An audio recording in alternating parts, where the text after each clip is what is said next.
Melikilikimaka from the beautiful island of Oahu, Hawaii. Home of the 2008 Sheraton Hawaii Bowl, also home to the Hawaii Warriors.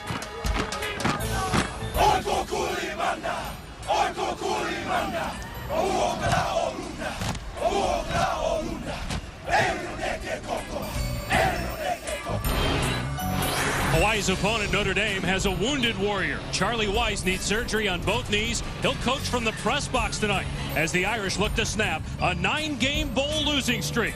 Next.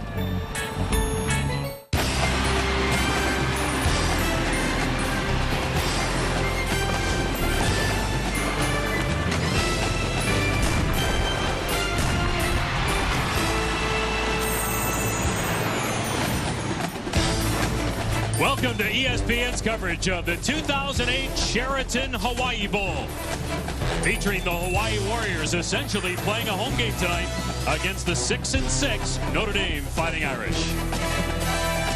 Hi, everybody. Merry Christmas alongside Andre Ware. I'm Dave Pash. Andre, Notre Dame comes into this game trying to have a winning season after a 3-9 record a year ago, and they're playing a Hawaii team that has won 3 out of 4 and gave Cincinnati all it could handle in that one loss. Yeah, and you talk about an offense for Hawaii that's hitting on all cylinders right now. You mentioned it, gave Cincinnati fits in this building, and it's because of the play of their quarterback, Greg Alexander. He's finally got it. The light has popped on with this run-and-shoot offense, and he's playing outstanding. Colt Brennan was a quarterback last year when Hawaii went 12-0 before losing in the Sugar Bowl to Georgia. This year they start 1-3, losing their first game to Florida, and then they knocked off a ranked team in the middle of the season. Yeah, and defeated Fresno State in the final score in that one, 32-29 in overtime. And then they ended the season 4-3, as we mentioned, 3-1 in the final 4 games that lost to Cincinnati. Well, it's only happened twice. Notre Dame with back-to-back losing seasons. They're trying to avoid making it a third time. What are the challenges that Jimmy Clausen and Notre Dame's offense face in this game? Well, they can take some pressure away from Jimmy Clausen in terms of the running game. If they're able to establish the line of scrimmage with a big offensive line and run the football, that could alleviate a lot of pressure from Jimmy Clausen. He's been basically struggling the last 6 games, 13 interceptions in his last 6 games. Yeah, and at the start of the year, Clausen looked great. Everything was going fine for Notre Dame. Started 4-1 with the only loss to Michigan State. And then after a 5-2 start, a loss to Pittsburgh in 4 overtimes, and that started the nosedive, including that loss to Syracuse at the end of the season. Yeah, losing 4 out of their last 5 this season. The only win, and some will say it's the only quality win on the schedule for Notre Dame, against Navy. Well, the winding road that is the 2008 college football season ends on Christmas Eve in Oahu for Hawaii and Notre Dame. Kickoff is next. Hello, we are HHT 299 Cav in Camp Erie, Kuwait.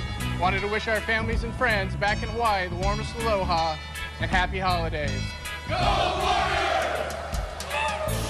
A major military presence on the island of Oahu. A helicopter flyby before the night's game. Wheeler Air Force Base, Schofield Barracks, and, of course, Pearl Harbor, all nearby. Even President-elect Barack Obama is from Honolulu. His term begins next month. The term for Notre Dame and Hawaii in 2008 ends tonight in the Sheraton Hawaii Bowl. Notre Dame trying to finish the season with a winning record at 7-6, and Hawaii trying to finish its year 8-6. And trying to shake that 9-game bowl losing streak of the Irish of Notre Dame, along with maybe trying to send the seniors out on a winning note as well. June Jones is gone. He's at SMU. Greg McMackin finishing his first season as Hawaii head coach. He thought he was actually going to go with June Jones to SMU as the defensive coordinator, had his bags packed and everything. Then he got the Hawaii job. And for the first time in his career, shades of Joe Paterno as Charlie Weis forced to coach from the press box. He has 2 bad knees. He needs surgery on both of them. He told us yesterday that he would try to give it a go, but if he felt any pain in that right knee, he was going to coach upstairs. Yeah, people saw the collision along the sidelines with Charlie Weis, and they saw the left knee go. Didn't realize the right one went along with it, and that's the one that's actually giving him the most pain.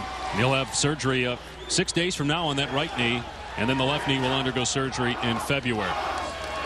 Well, for those of you roasting chestnuts on an open fire or experiencing a white Christmas, We are roasting under the sun here in Honolulu, 81 degrees. It's 24 right now in South Bend. Some would say that's balmy for this time of year. A little bit different way to spend Christmas, but you know, it is Christmas, and Merry Christmas. And right here from us at here in the booth and ESPN family. And a beautiful night for football. Notre Dame has played Hawaii a couple of times here at Aloha Stadium, but first bowl game in Hawaii. In fact, the earliest bowl game they've played at Notre Dame. Hawaii has won the toss and deferred. Notre Dame will receive.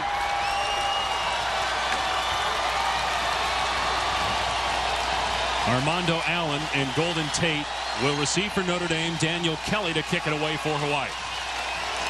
Well, they're going to face an aggressive Hawaii defense. They like to get after you.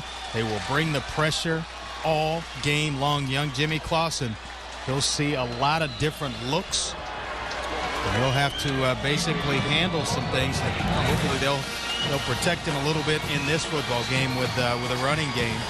Armando Allen, James Aldridge, and Robert Hughes, all three guys will see action for Notre Dame. Charlie Weiss told us that Hughes will start this game.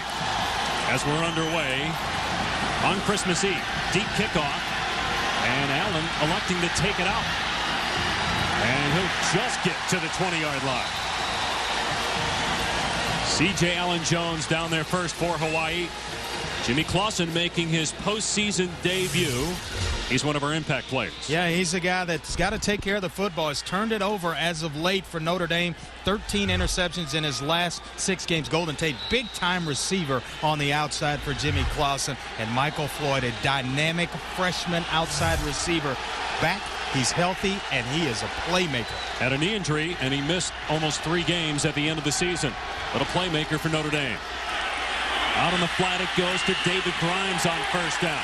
Good open field tackle by Eric Robinson, but a gain of about 7 yards. Well, they're playing in that 2-deep look, that shell look, and David Grimes in the slot.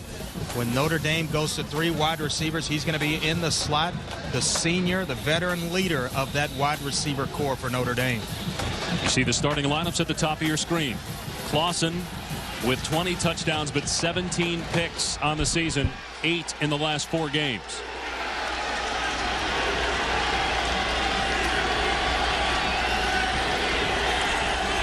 Running play, Hughes, and he powers past the marker for the first down. Tackled by John Finotti, but the Irish move the chains. Well, easy throw on first down for Jimmy Clausen. Pops one out to David Grimes just to get him in a rhythm early. You mentioned, Dave, this is his first postseason action as the Fighting Irish quarterback. You want to make sure you build his confidence early in this football game.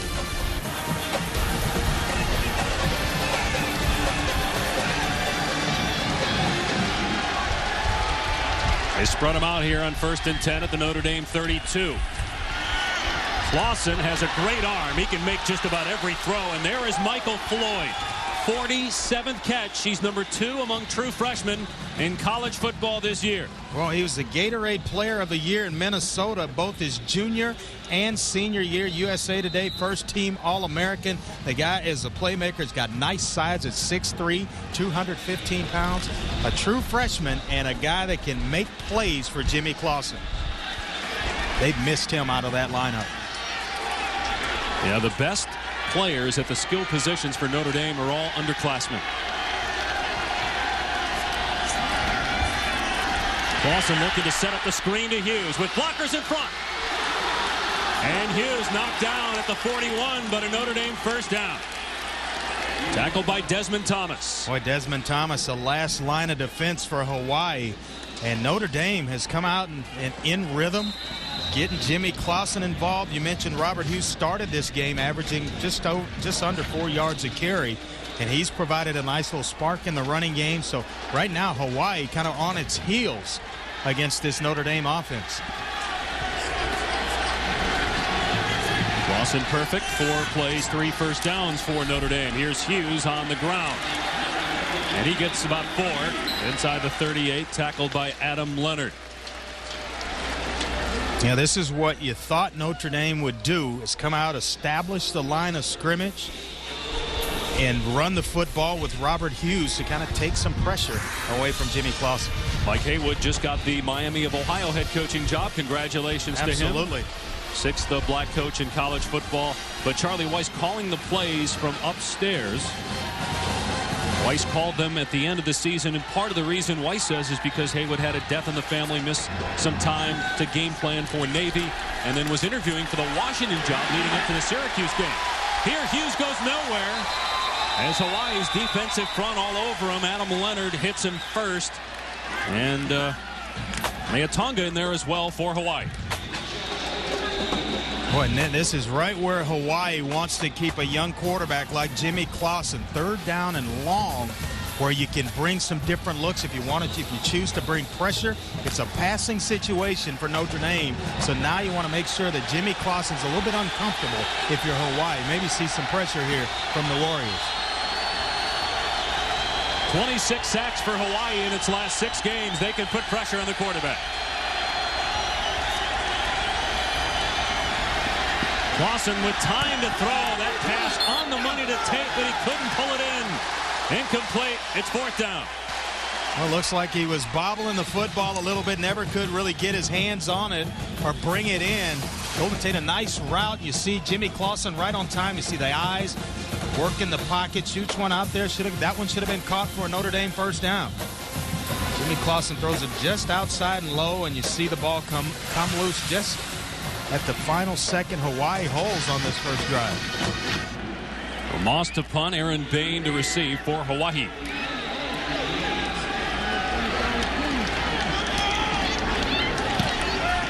Trying to pin Hawaii deep.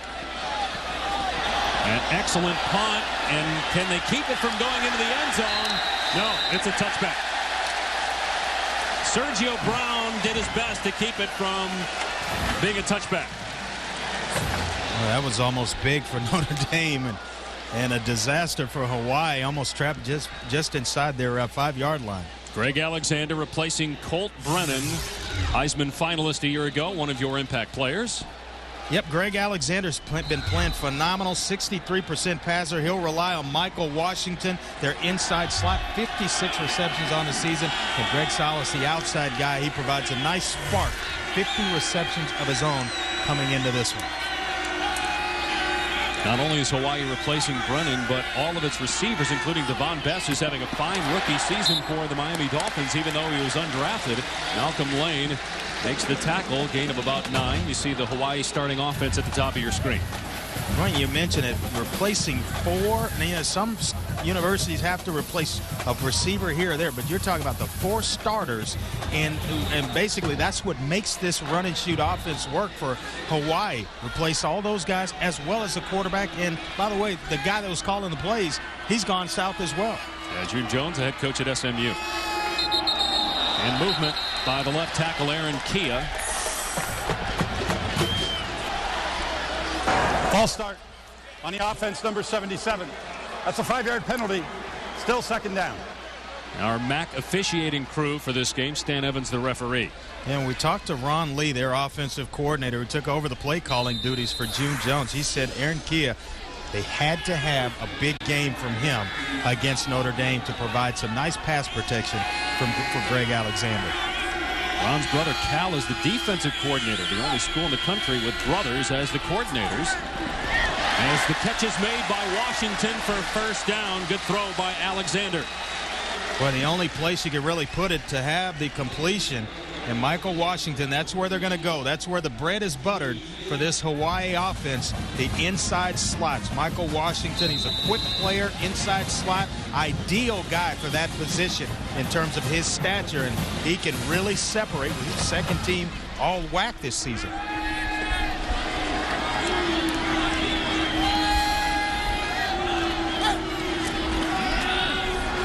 Alexander with a ton of time. Hawaii's given up the most sacks in the country, but Alexander with the ability to throw the football there because of protection. However, Lane couldn't make the catch. His left foot was out of bounds as he pulled it in. Robert Blant was on the coverage. Well, I like the patience of Greg Alexander, the junior quarterback, and that's when you're really operating. He had Aaron Bain on a crossing route into the middle of the field. He missed him, and he comes way back out to the right side with a completion. That ball hung in the air an awfully long time. Orwin Brown, the defensive coordinator for Notre Dame. Charlie Weiss told us yesterday he plans to blitz a lot, play a lot of nickel against this 4 receiver sets that he'll see.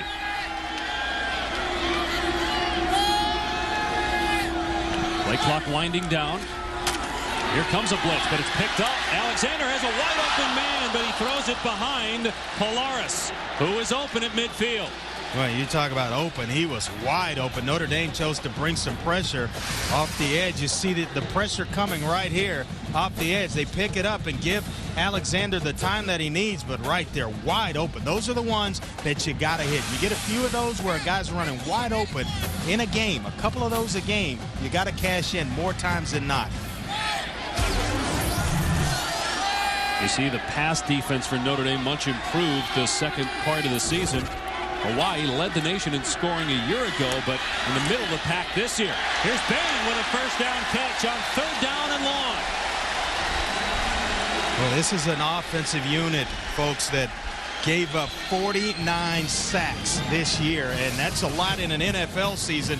We're talking chop that down to about 5 games, and you see right here, Bain wide open. They pick up the pressure of Notre Dame. And this, if you can't get to Greg Alexander, this could be a long day defensively for the Fighting Irish.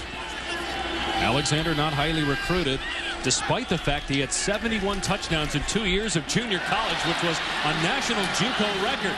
Finds Washington here. Robert Blanton, the true freshman corner, pushes him out near midfield.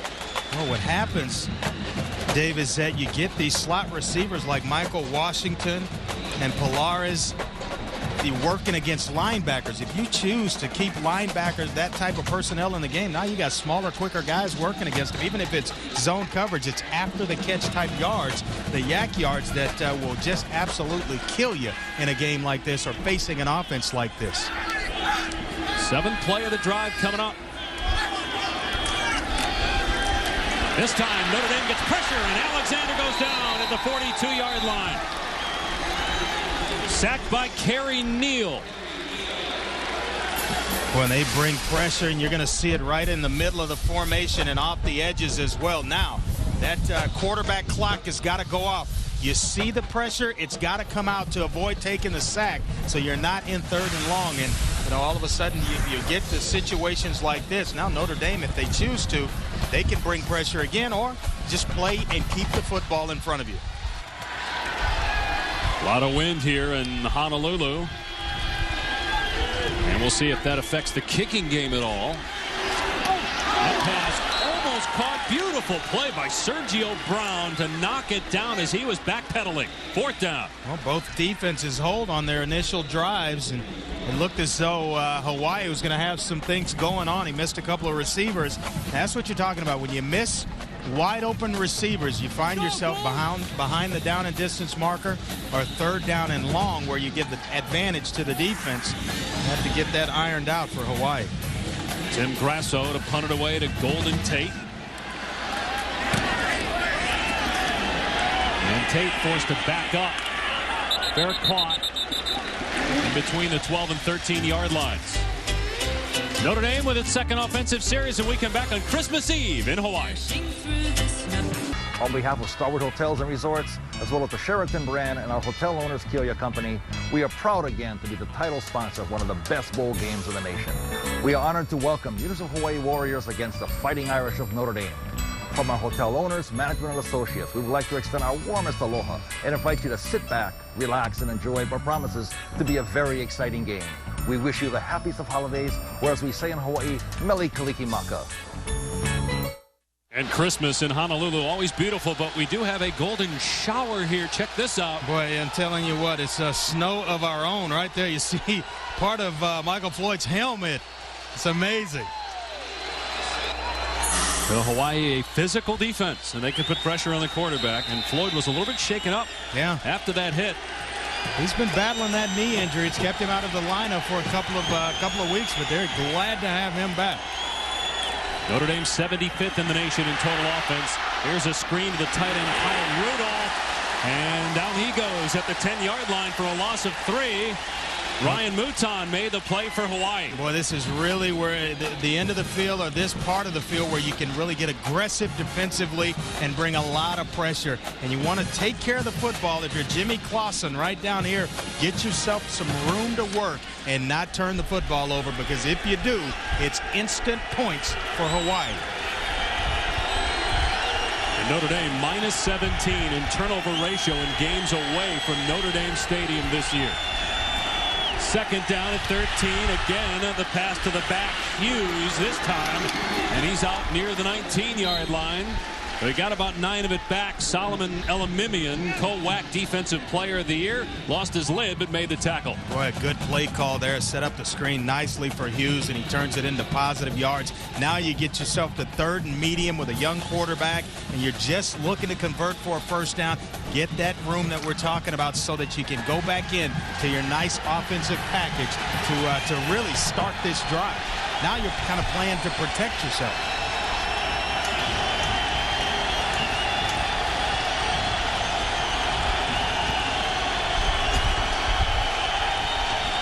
Empty set here on 3rd down. Clausen to Hughes. And he's able to get the first down, breaking the initial tackle attempt by Jameel Dowling. So first down Notre Dame as we look at our yellow book future pros, and most of them on the Hawaii side of the ball. Boy, you talk about Solomon Elamimian, the middle linebacker for Hawaii, all WAC Defensive Player of the Year, and a lot of scouts like him, as well as Dan Vakune. Boy, that's Vakune. He is a pass rush specialist. 9 sacks on the season for Hawaii. I had a personnel director that I was talking with over the weekend saying, as I was coming out of this game, keep an eye on 94 for Hawaii. Keep an eye on Rudolph, too. Charlie Weiss says he might be better than both Jason Fabini and John Carlson, who are both in the NFL. He caught that one. Desmond Thomas gave him the lick. Boy, right down the middle of the field. And Kyle Rudolph, a big-time weapon. You're going to see him right in the middle of the field. Against 2-deep zone, that's the weakness, the middle of the field. Watch the eyes of Jimmy Clausen right there. And in rhythm, just as he passes the linebackers, put the football on your big tight end. And Notre Dame, folks, on the move. 28-yard pass play, 26th catch for Rudolph, a Notre Dame record for freshman tight ends. In terms of catches. Here's Hughes, big hole. Elamimian in there along with C.J. Allen-Jones to bring him down. A handful there for Hughes. Well, you were talking about future pros, and Notre Dame, they've had some good ones at the tight end position, but this kid right here, Kyle Rudolph, 6'6", 252 pounds, 27 receptions on the season. We talked to Charlie Weiss. He said this may be the best one of them all. They've had some talented ones move on to the NFL, but this kid is going to be special. And again, for those of you just joining us, the reason that Charlie Weiss is coaching from upstairs is he has 2 knees that need surgery. And the right knee is so bad, he's in so much pain that he wants to be able to sit down and coach from the press box. He only used the crutches in 1 game this year as Hughes just buries into a couple of defensive backs, including Desmond Thomas, and gets to the 30-yard line. When they go right behind Eric Olson, all 6'4", 303 pounds of him, the left guard of Notre Dame. And watch the downhill running of Robert Hughes. Right here, just get it started. A nice block as fullback. And this is what you worry about for Hawaii. Can they stand up? Can they man the trenches and hold off Notre Dame's running game? Already 6 first downs for the Irish. On the draw, Hughes looking for a hole, not there. Grabbed from behind by John Finotti for a loss on the play. Well, Finotti was about in the backfield at the handoff. Nice get off. And a guy that plays with a nice low center of gravity, but that's what you got to do to a guy like Robert Hughes or any Notre Dame back in this game. If they get going downhill, they're going to have some success. But you make them make that initial move in the backfield and kind of redirect themselves. Now you got a chance for some other helmets, the green helmets, to show up.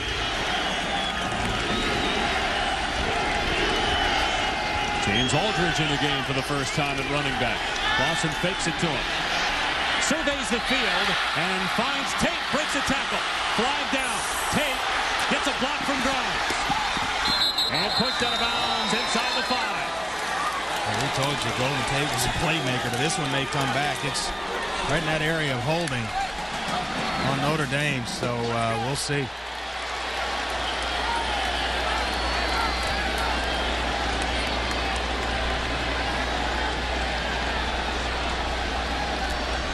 Personal foul against Hawaii.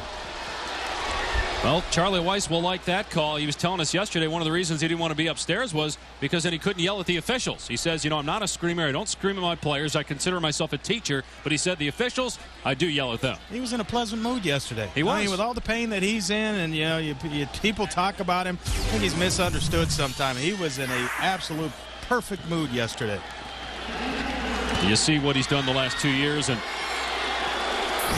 Notre Dame Athletic Director Jack Swarbrick saying that Weis will return next year.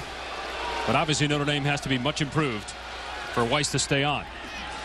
All right, they're just nice rhythm, and you see the run after the catch, and this is what Golden Tate can provide you. And what you like about that is the receivers blocking down the field after the catch.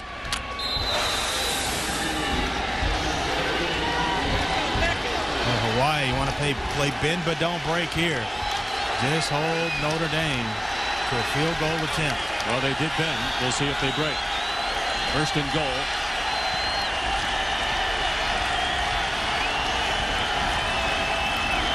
It's Hughes. And it's a touchdown for Notre Dame.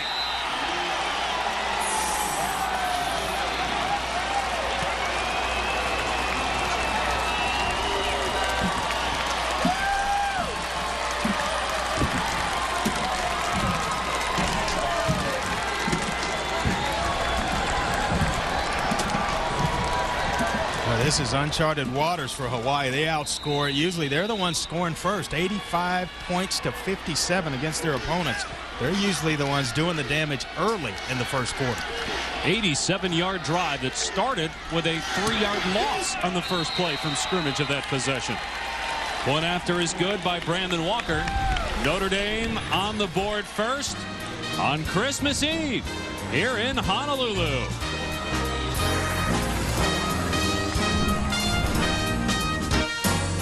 Shirt for this game tonight. A little stocking stuffer there for you, Andre. That's my gift to you. Good stuff there. A little emergency shopping when we leave the game today.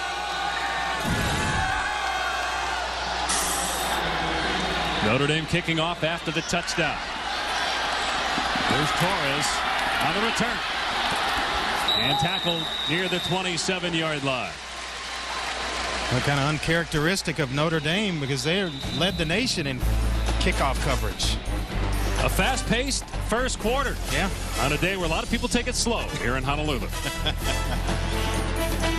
Start for Notre Dame, which leads 7-0. Only one incompletion. That was a drop by Golden Tate. Coming up, Andre will wear it out, our Christmas edition, on the merits of coaching from the booth as opposed to down on the field. And later, we'll talk about the Motor City Bowl, December 26th, 8 Eastern on ESPN. I think it'll be a little bit colder there, even though the guys will be warm indoors. Oh, yeah. Hawaii football on its 28-yard line. Here's Bain, and good job by Sergio Brown to get up a tackle and make the play for the Irish. And that's what you want to do. You see a lot of those gold helmets around the football. And Sergio Brown is the guy that you've called his name a bunch in the first quarter of this football game, and they need him to play well. He's the guy that is in because of their nickel package and in there basically because of what Hawaii does. And now you got to match up, and he has answered the challenge for Charlie Weis. Well, Notre Dame looks relaxed in terms of how it's playing, and Charlie Weis said that the game plan was complete prior to coming out here. Even the first 2 days of practice scheduled for Honolulu were all put in place prior to their arrival. Here's Alexander, gets drilled back at the 21 by true freshman Ethan Johnson. When you got to get rid of the football, you got to throw it at the receiver's feet to get rid of this. They're just trying to screen inside. But now if you're Greg Alexander, save that sack and save the loss in yardage as well and get rid of the football. The tackle is going to let the end up the field. As soon as he gets up the field, now it's just release the football. Right now you give it to him. Now you see Notre Dame peeling off, and it was Ethan Johnson who made a nice play of recognizing the play call. Well, Johnson coming off a big game against USC. He had 5 tackles and a sack. And Notre Dame really struggled in that game. Nearly intercepted by Kyle McCarthy. But incomplete. Hawaii goes 3 and out.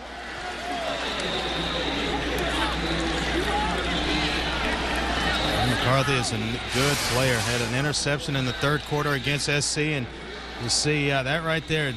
Quarterback wants that field position. Pick that baby off, Jimmy's saying. Grasso to punt it away. And Notre Dame blocks it. Sergio Brown blocked it for the Irish. And they'll get good field position after all on the block punt. And that is another block allowed by Hawaii. That's the 3rd by Notre Dame and the 4th surrendered by Hawaii. There is a flag down, though.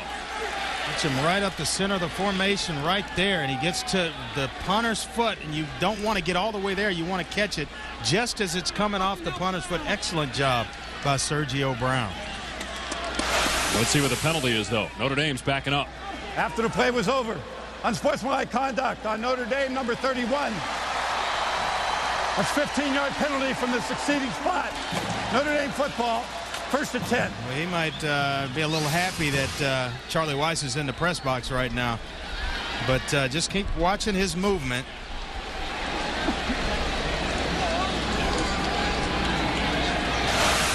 Well, that'll do it. That's excessive celebration. Yep. Just get to the sideline. You can celebrate all you want to. And you just gave up 15 yards for your offense. A hot offense, I might add. Play fake. Clausen looking downfield. Now Clausen takes off and slides back to the original line of scrimmage. Let's go back to the studio and say hello to Kevin Nagandi. Hey, Dave, with his Sports Center right now, some football news. Brett Favre insists he hasn't decided whether he'll return to the Jets next season, but says the health of his right arm could be a factor. The 39-year-old quarterback has struggled for several weeks with a touchdown and 6 picks. Patriots receiver Wes Welker has been fined $10,000 for making a snow angel in the team's 47-7 victory over the Cardinals on Sunday. Next Sports Center, 11 Eastern on ESPN2. And, guys, it's 46 degrees and raining here in Bristol. Enjoy the sun. Hey, 46, not bad. Merry Christmas, Kev. I was actually at that game on Sunday in New England when it was about 20 degrees and a blizzard. Here's Armando Allen, who left the USC game in the 2nd quarter with an ankle injury, but here's a question. Up some yardage Here's there. a question for you. How does Wes Welker get fined the amount of money he does, and Chris Johnson pulls out a towel and is doing what he's doing in the end zone after scoring a touchdown, and he hadn't been fined? Maybe. I just, thinking out loud. Maybe they took pity on the team that lost 47-7. Trying to give him something. I don't take pity on Notre Dame, says Jimmy Clausen. Great first quarter for him and the Irish. They lead 7-0.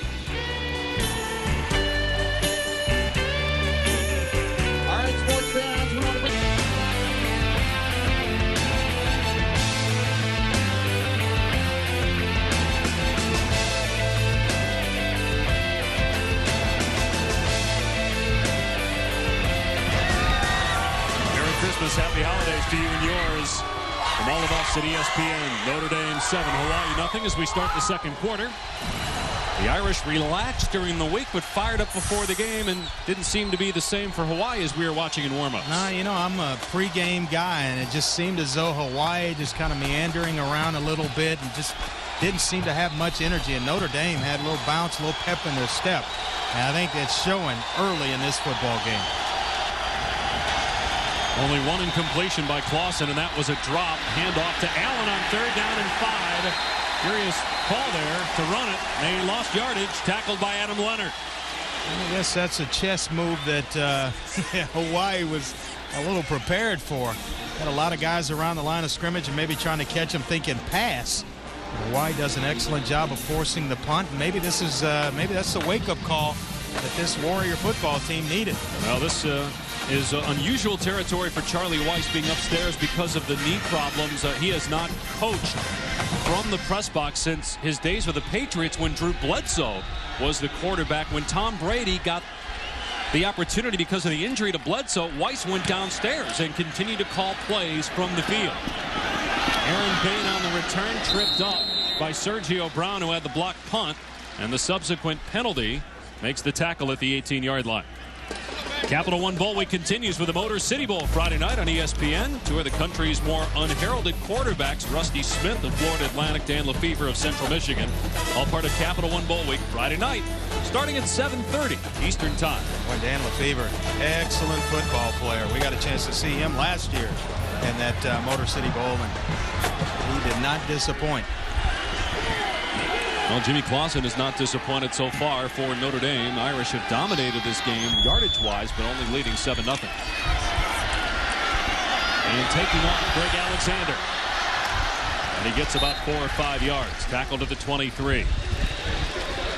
Well, we talked about how calm that Coach Charlie Weis was yesterday in meeting with him, but this is him earlier, or yesterday, getting a lay. Had a luau that they had on the beach. This is nice.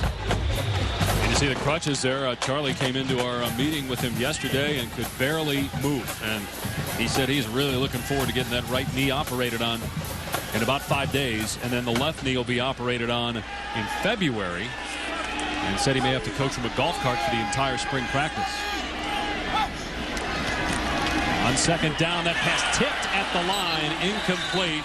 It was Harrison Smith who made the play for Notre Dame. Well, it's been everything short and underneath from Greg Alexander in this football game or here in the first half. And now at some point, just to back Notre Dame off you, you're going to have to throw the football down the field, threaten them deep, just so that they respect the fact that you can do that. Now you come back to the underneath stuff to Michael Washington and the other slot receivers, but you've got to take care of some things down the field. Wise been faced with 3 third downs of 10 yards or more, so they'll take this 3rd and 5.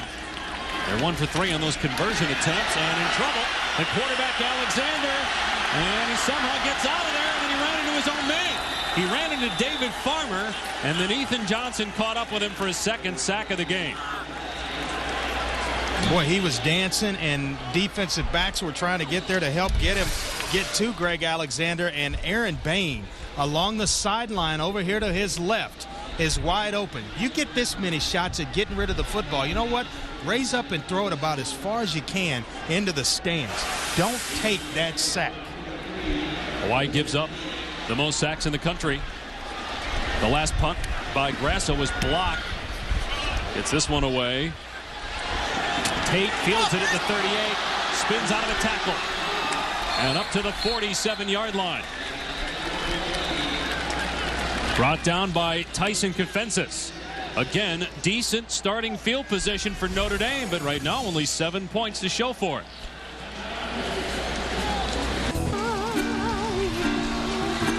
And she'll be playing the night before Christmas on the ukulele before the night's done. Maybe Dick LeBeau can recite it. I don't know if you saw that on SportsCenter today. Tom Jackson interviewing Dick LeBeau and what he does with the Pittsburgh Steelers on Christmas Eve. He's delivering early here to the islands. Again, good starting field position here for Notre Dame from its 47-yard line.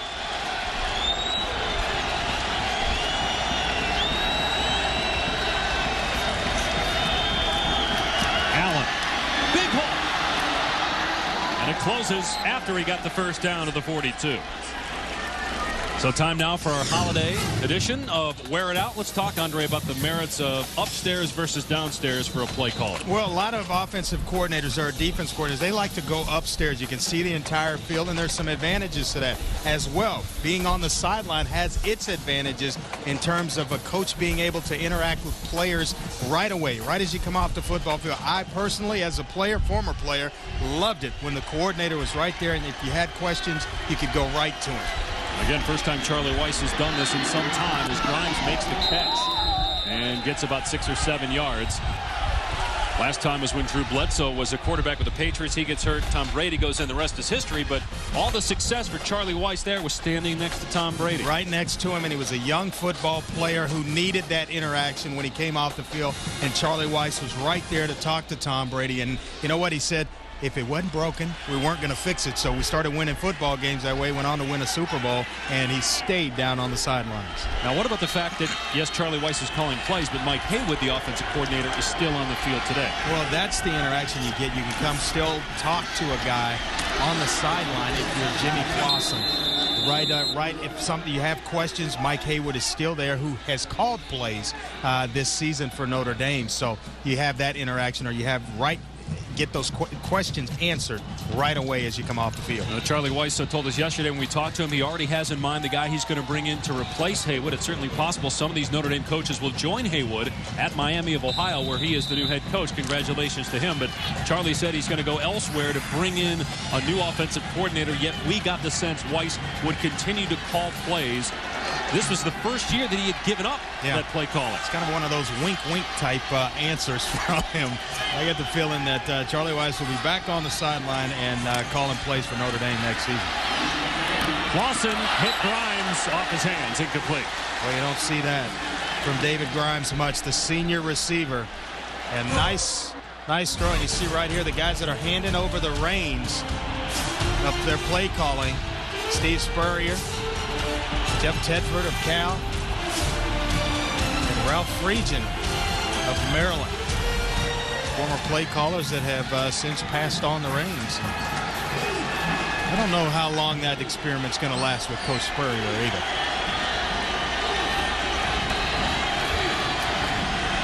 Again, all day to throw for Clausen. Finds Tate across the middle.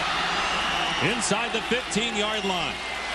Well, we knew that Jimmy Clausen had a strong arm. Yeah. He is showing it off in this game. Boy, this is a big-time college throw right here. Watch the route by Golden Tate. It's hardly any separation, so you've got to win as a quarterback with the throw. And it's inside, away from the defensive back. If it's thrown into the body of Golden Tate, gives the defensive back to that side a chance to knock it down or make a play on the football. But it's thrown nice and out in front. Well done by Jimmy Clausen. Tate only a sophomore.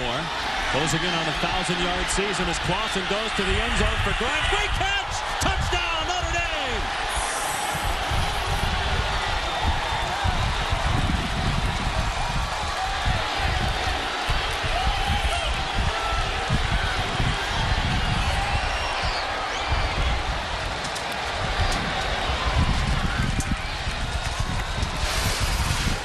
Well, it just kind of looked like Jameel Dowling, the corner to that side, just kind of quits on the play. Look at him just pull up right there. And David Grimes, he didn't forget to quit playing football. He played to the whistle, and the result was a touchdown reception. I don't know what Jameel Dowling was thinking, and he's a senior. You don't expect to have that happen as with a defensive back. Extra point is good as Jimmy Clausen has his 21st touchdown pass, only the second Notre Dame quarterback to eclipse the 20-touchdown mark. Brady Quinn, the other, he did it twice. A great first half for Notre Dame's offense, on top 14-0.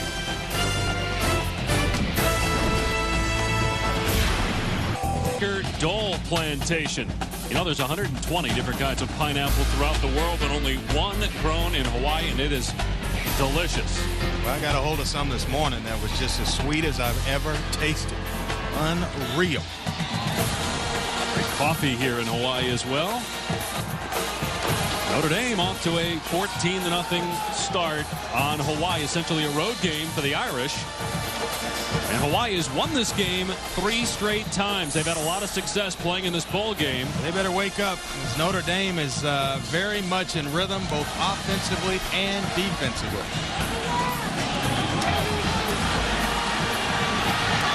Torres on the return past the 30-yard line. Make that Malcolm Lane on the return. Excellent. Out to the 45-yard line. Well, so far, Notre Dame with 14 plays in opponent's territory. Hawaii, 0, but starting this drive from its 45-yard line.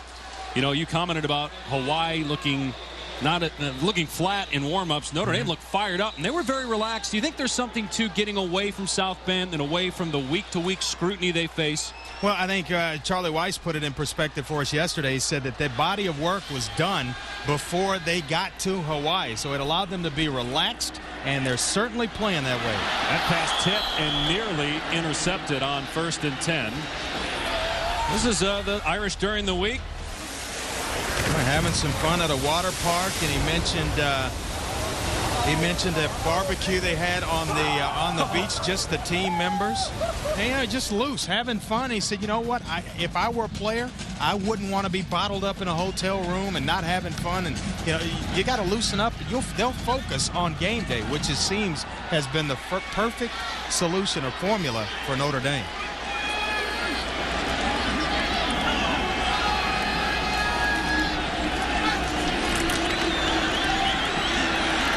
Alexander in trouble again and did well to get positive yardage.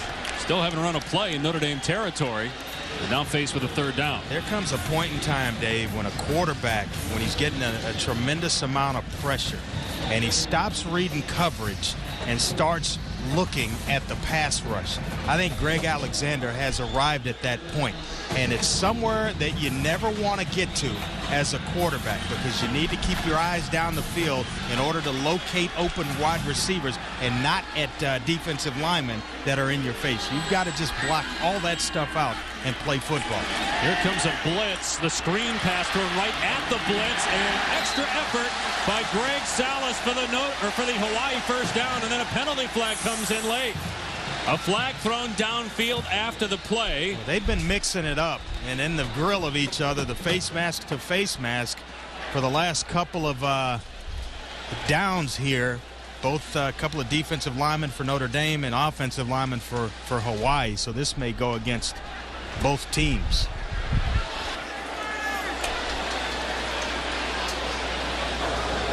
There are 2 fouls on the play, both of which are dead ball. Personal foul on the defense, number 29. Personal foul on the offense, number 62. By rules, those penalties offset. The result of the play is a 1st down. Yeah, a little extra conversation going on between offensive players and defensive players, and the officials just trying to get a handle on the game. Well, every time Hawaii's played in this game, it's been pretty chippy. They got into it with Cincinnati, got into it with Houston one time. It was ugly a couple of years ago against my alma mater after the game was over. Alexander looking deep. Great layout and catch by Bain for the 1st down to the 25. Boy, a quarterback's dream, a wide receiver that makes plays and catches with his hands. And Aaron Bain right there, a nice crossing pattern into the middle. And right there, watch this catch. Fantastic. Boy, that's sweet. Remember, Hawaii got down to Cincinnati, came back and actually led by 2 scores early in the 4th quarter, then blew the game. Well, Alexander with an interception return for a touchdown. They had a safety as well in that 4th quarter before losing. Alexander going to take off. He's got room to run. He doesn't like to slide, and he doesn't there. To the 10-yard line. Excellent high school shortstop and baseball player, and you think he would know how to slide. He goes head first. He's a big guy, not afraid to pull it down. You'll see him here step up in the pocket, which is what you need to do, but hey, take care of the football, pull it down, make plays. Offensive linemen appreciate that, but I'd like to see him get into more of a hook slide and stop going head first.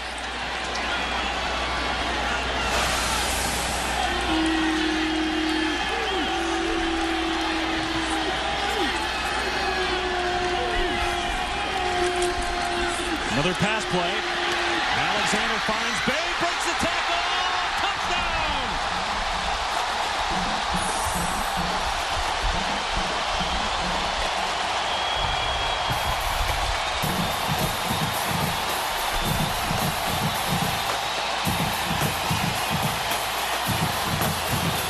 And it's the little fella, Aaron Bain, all 5'8" of him, the senior slot receiver.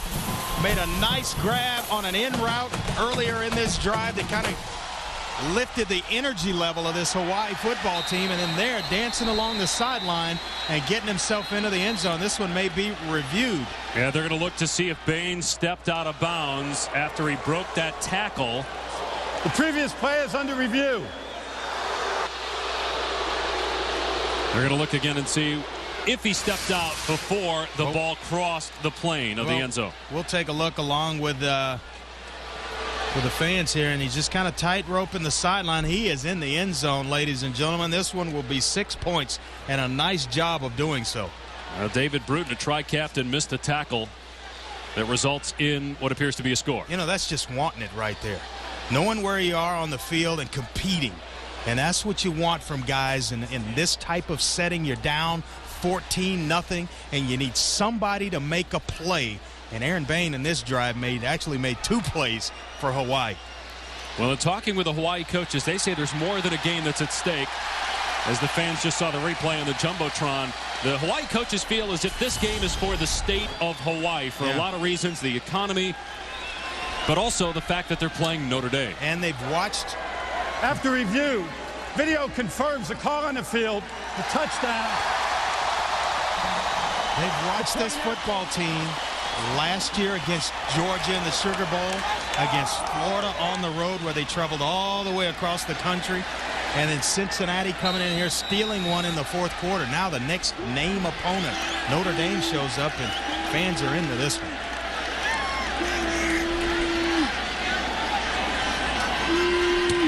Daniel Kelly's extra point, good. A lot of reasons for holiday cheers out of the Hawaii fans.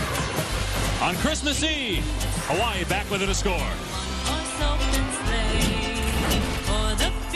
Maka from the beautiful island of Oahu, Hawaii. The mountains here are so picturesque, and for those of you in cold weather, you can certainly appreciate the pictures. 79 degrees here in Hawaii. It's down to 20 in South Bend. There's actually a 10% chance of rain. Oh, isolated somewhere, but it's pretty good here in the stadium. Might actually cool it down a little bit. A little humid. Here's Golden Tate on the kick return for Notre Dame. Dropped at the 21-yard line. Guyton Gadara the first to greet him. Hey, did you know that Hawaii was the widest state in the U.S. from east to west? Yes, I did know that. You did know that, huh? I did. Kim Belton, our producer, told me. You start thinking about it, and you think about Texas, and you're like, no, it's Hawaii. It's also the most isolated population center on the planet. Did you know that? I did know that. Kim Belton told me that one. Clausen back to throw. Again on the money to Grimes. Down at the 28-yard line. He'll come up a couple of yards shy of the first down. Beautiful throw again, though, by the Notre Dame sophomore quarterback. Capital One Bowl Week continues on ESPN Saturday with 3 games. First at 1 Eastern in the Meineke Car Care Bowl. It's North Carolina, West Virginia. Champ Sports Bowl to follow with Wisconsin and Florida State. Then the Emerald Bowl at 8 Eastern, Miami and Cal. Which of those 3 is most intriguing to you? I like that Wisconsin-Florida State matchup. That's going to be a nice football game. I'm interested to watch North Carolina, West Virginia. One more chance to watch Pat White in college.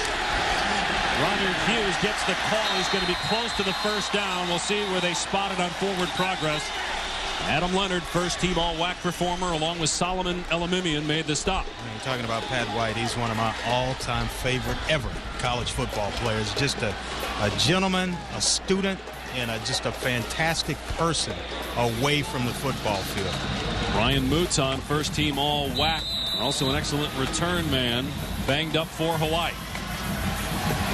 Sure, earlier in the year, we thought Pat White was the most indispensable football player for what he does for his football team in the country. You would think, though, somewhere in the National Football League, there are some scouts salivating about him as perhaps a receiver. And Tate, wide open, Clausen throws the bomb. It's going to be a Notre Dame score.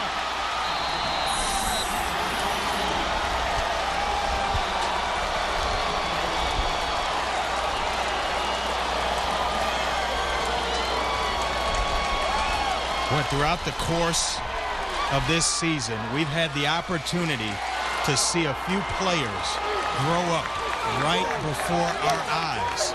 And I think we're witnessing Jimmy Clausen grow up as a quarterback and have his coming out party in Hawaii. What better place to have it than right here in Hawaii? 69-yard touchdown pass by Clausen, who was the #1 high school senior coming out a couple years ago. Even Charlie Weiss said that next year he'll have a challenge from Dane Christ, another highly recruited guy who's a true freshman this year, not playing. Clausen looked like the guy right now. Watch him drop this one right in the bucket. I mean, Golden Tate never breaks stride. Actually, he's able to separate from Calvin Roberts, the corner to that side. And you know when you throw a good one. Go find those big fellas and celebrate. Watch the ISO right here on Golden Tate. Nice little hint move, and then it's just speed. Blowing by a guy, and the quarterback rewards you with a nice throw over the top. Fantastic. Clausen, 14 of 16, 220 yards. And we've got 6:49 left here in the second quarter. 22 touchdowns now on the season for Clausen. And that was big right after the Hawaii score to steal some momentum back from the Irish. Hawaii, they've got to go down and answer points right now with points. This is how you get yourself back. You fought, had a nice drive. Now go get you some points. Take a look at our Aflac trivia question. Who was the last Notre Dame quarterback to win a bowl game? Remember, the Irish have lost 9 straight bowl games going back to the 1994 Cotton Bowl when they beat Texas A&M. I know who this is, and I know his jersey number. This is one you might not think, unless you're a diehard Notre Dame fan. You go back a ways. Yep. Can we give a hint, like what bowl game it happened in? It's not. Well, I already did. Which one? Texas A&M in the what bowl? Cotton Bowl. Back in 1994. Muffed. Returned by Lane, but then he scoops. And he gets across the 20 to about the 22.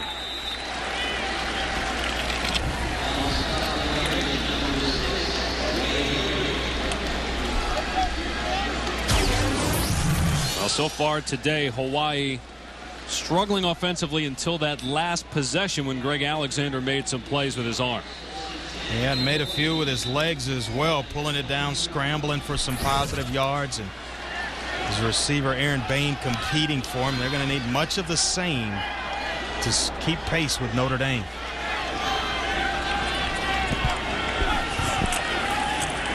A rare running play to Polaris in a big hole. Out to the 38-yard line. Tackled by David Bruton after a gain of about 16. Boy, you're talking about a rare running play, and Polaris gets the handoff, a nice little counter play. Big right guard pulling out in front of him and opening a nice hole. Well, this is kind of uncharted waters for this Hawaii football team. We've seen them just air it out.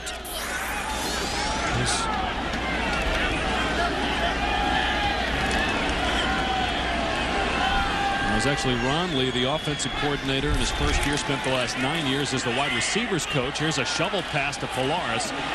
So 2 straight plays with Polaris touching the ball. Prior to that, Alexander had all the yards for Hawaii, both passing and rushing. Tackle made that time by Maurice Richardson. Well, Polaris is making plays for you. Aaron Bain has proved in this first half that he can make plays for you, as well as Michael Washington. So those are the 3 guys that Greg Alexander, they need to get the football to those 3 guys, the playmakers on this Hawaii football team.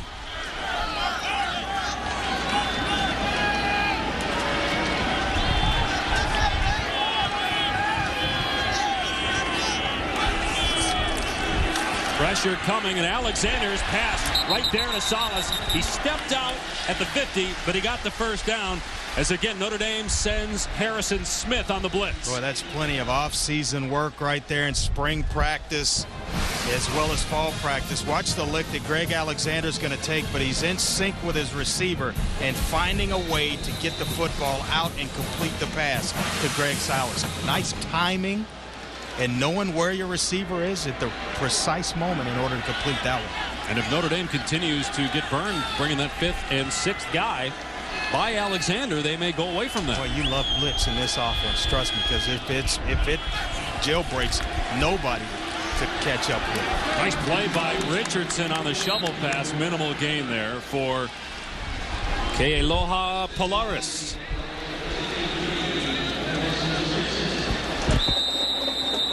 Got a Notre Dame player down. Justin Brown, their left defensive end. They're slow to get up. One of 3 fifth-year seniors on this Notre Dame team, a young squad, and we're seeing some of their youngsters, Tate and Clausen, shine in this one. You can see a lot of players shine from the NBA as ABC delivers an NBA Christmas special with coverage starting at 2 Eastern. GMC NBA Countdown, Spurs and Suns, followed by the rematch of the NBA Finals, Celtics and Lakers.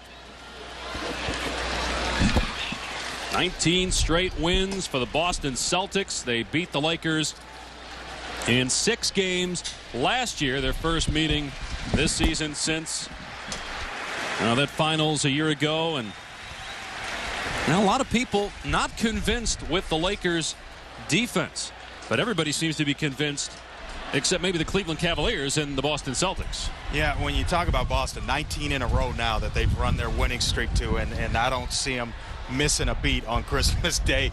Lakers playing some good basketball, but Boston is just out of this stratosphere right now. Now some think they'll get to 70 wins. Only one team has gotten to 70. That was the Bulls, coached by Phil Jackson, of course, Michael Jordan and company in the mid-90s.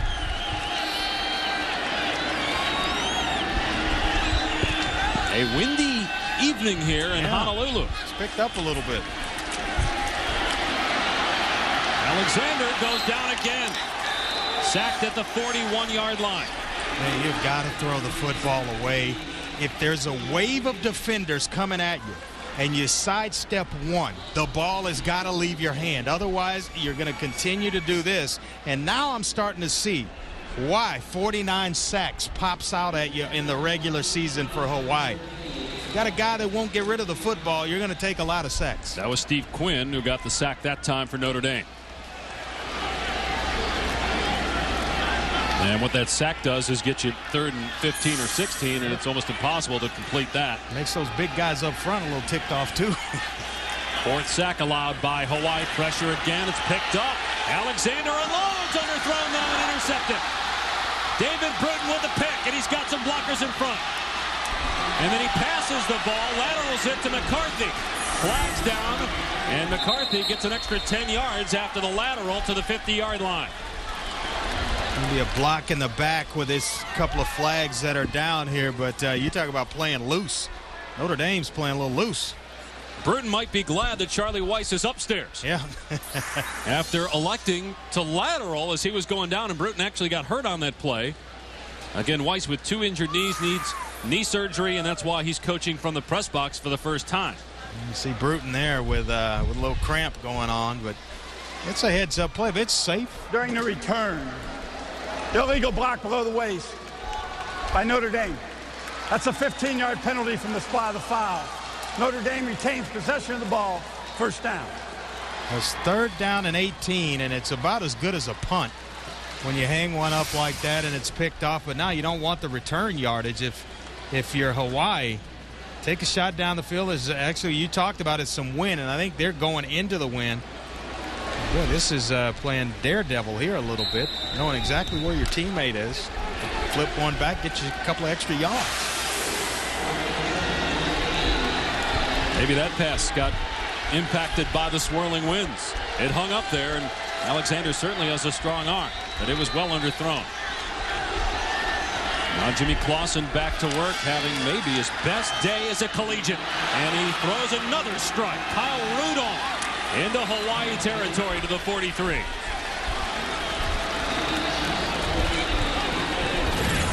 Windy at Aloha Stadium in Honolulu as Notre Dame looks to get its first bowl win since 1994. They've lost 9 straight since.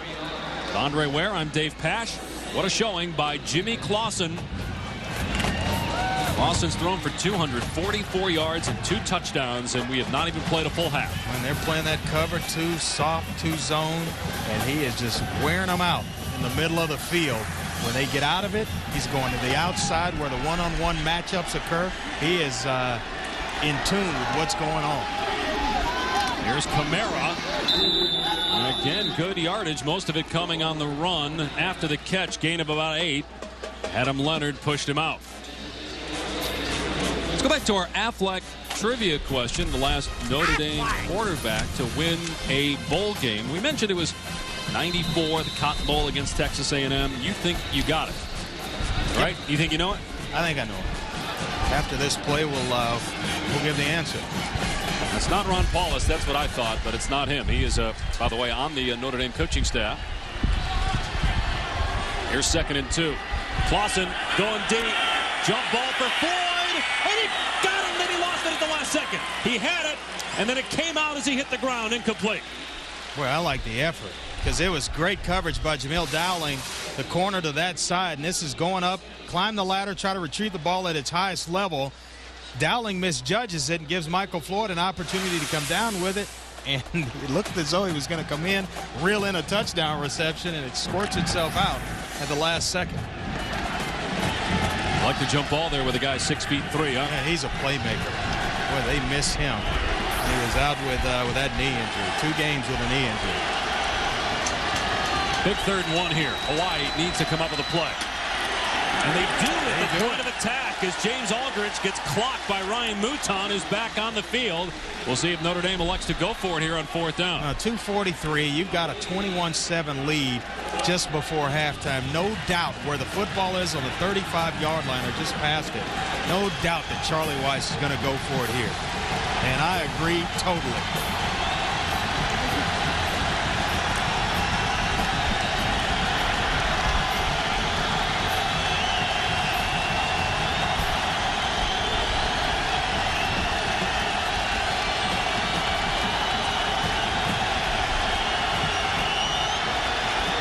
It's play action.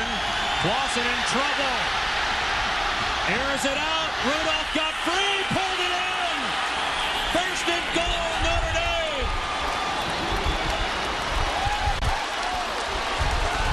Don't know if I agree with the play call, but I did agree with going for it on 4th and 1. What was it that head coach Greg McMackin, when we talked to him earlier this week, what was the first thing he preached to us when I said, what's the message to your football team this week? It's finish. Finish was the message. They didn't finish against Cincinnati, and it was plays like this. Arms on Clausen. He gets free.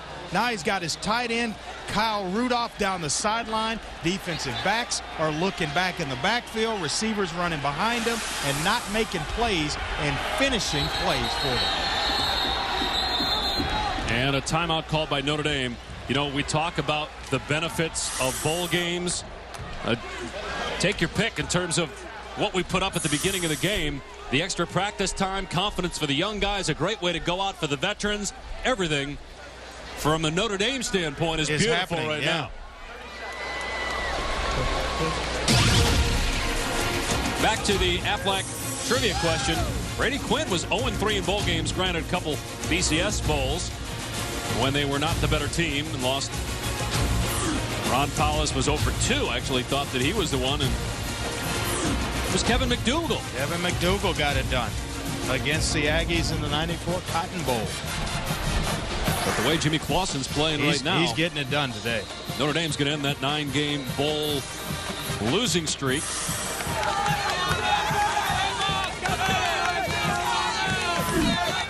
And if the Irish somehow win this game, they'll be calling him Jimmy Santa Clausen. And, little luck of the Irish on that last play, as well as Kyle Rudolph made a nice play for Jimmy Clausen.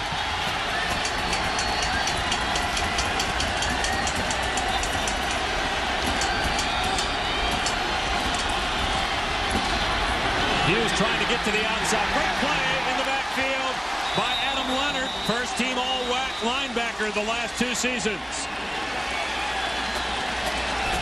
Boy, he has got a great sense of where he is on the field and a fantastic nose for the football. Watch him read this out, and now it's just full speed to the ball carrier. It doesn't give Robert Hughes a chance to get those shoulder pads pointed north and south. He's a guy that was basically a lot of teams just university stopped recruiting him. Tore his ACL his senior year, and it was only Hawaii that offered him a scholarship. and he has definitely made the most of it. He is a NFL prospect for sure. Turned himself into a mid to late round draft prospect. Here's an end around, and looking to pass is Allen. He's going to lose yardage. Snuffed out by Brashton Satele back near the 20. Dave, if Hawaii gets the effort on the back end of the defense like they're getting on the first two levels of the defensive line and linebackers, then they're going to have themselves something going on in this football game. But until they match up in the third level of the defense, Jimmy Clausen's going to continue to have his way. They need that type of effort from the back end, the corners and safeties going forward. Now it's 3rd down and goal back at the 18. And you see the clock winding down here. In the first half, maybe Notre Dame took too much time off the clock. Clausen looking end zone. Touchdown! What a throw by Clausen to Golden Tate with 1 second left in the half. Dropped it in a bucket in the corner of the end zone. Jimmy Clausen let up. And again, look at the time. 1 second in the half. That's to the head coach's satisfaction right there. 3rd touchdown pass for Clausen. Boy, did he drop this in the arms of Golden Tate. Watch this double coverage. Nice throw. Clausen already at 300 yards passing. There's an injured Hawaii player. That's the reason for the stoppage. It's Desmond Thomas. They have not reviewed this. Well, every play's reviewed, but no further review here.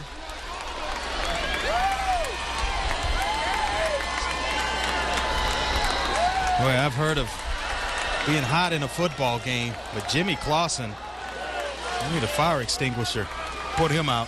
He's hot. Just when you think Notre Dame may be taking too much time off that clock, with 1 second left, Tate makes the catch in the end zone for the touchdown. Let's take another look at this. Just a corner route, and you get an underneath route at about 6 yards, and then Golden Tate going to the corner. Boy, that's a nice throw and catch there. I don't know. You maybe want to take a look at this one. Yeah, remember, you get a challenge in college football if Hawaii wants to call a timeout. Watch the left foot, because the right one, now he's in the air. Left foot's in. Left foot was down, and it's 6. Just one in college football is all you need. 10th touchdown for Tate, 2nd today, and the 3rd touchdown pass by Clausen. He's got 23 now in the season.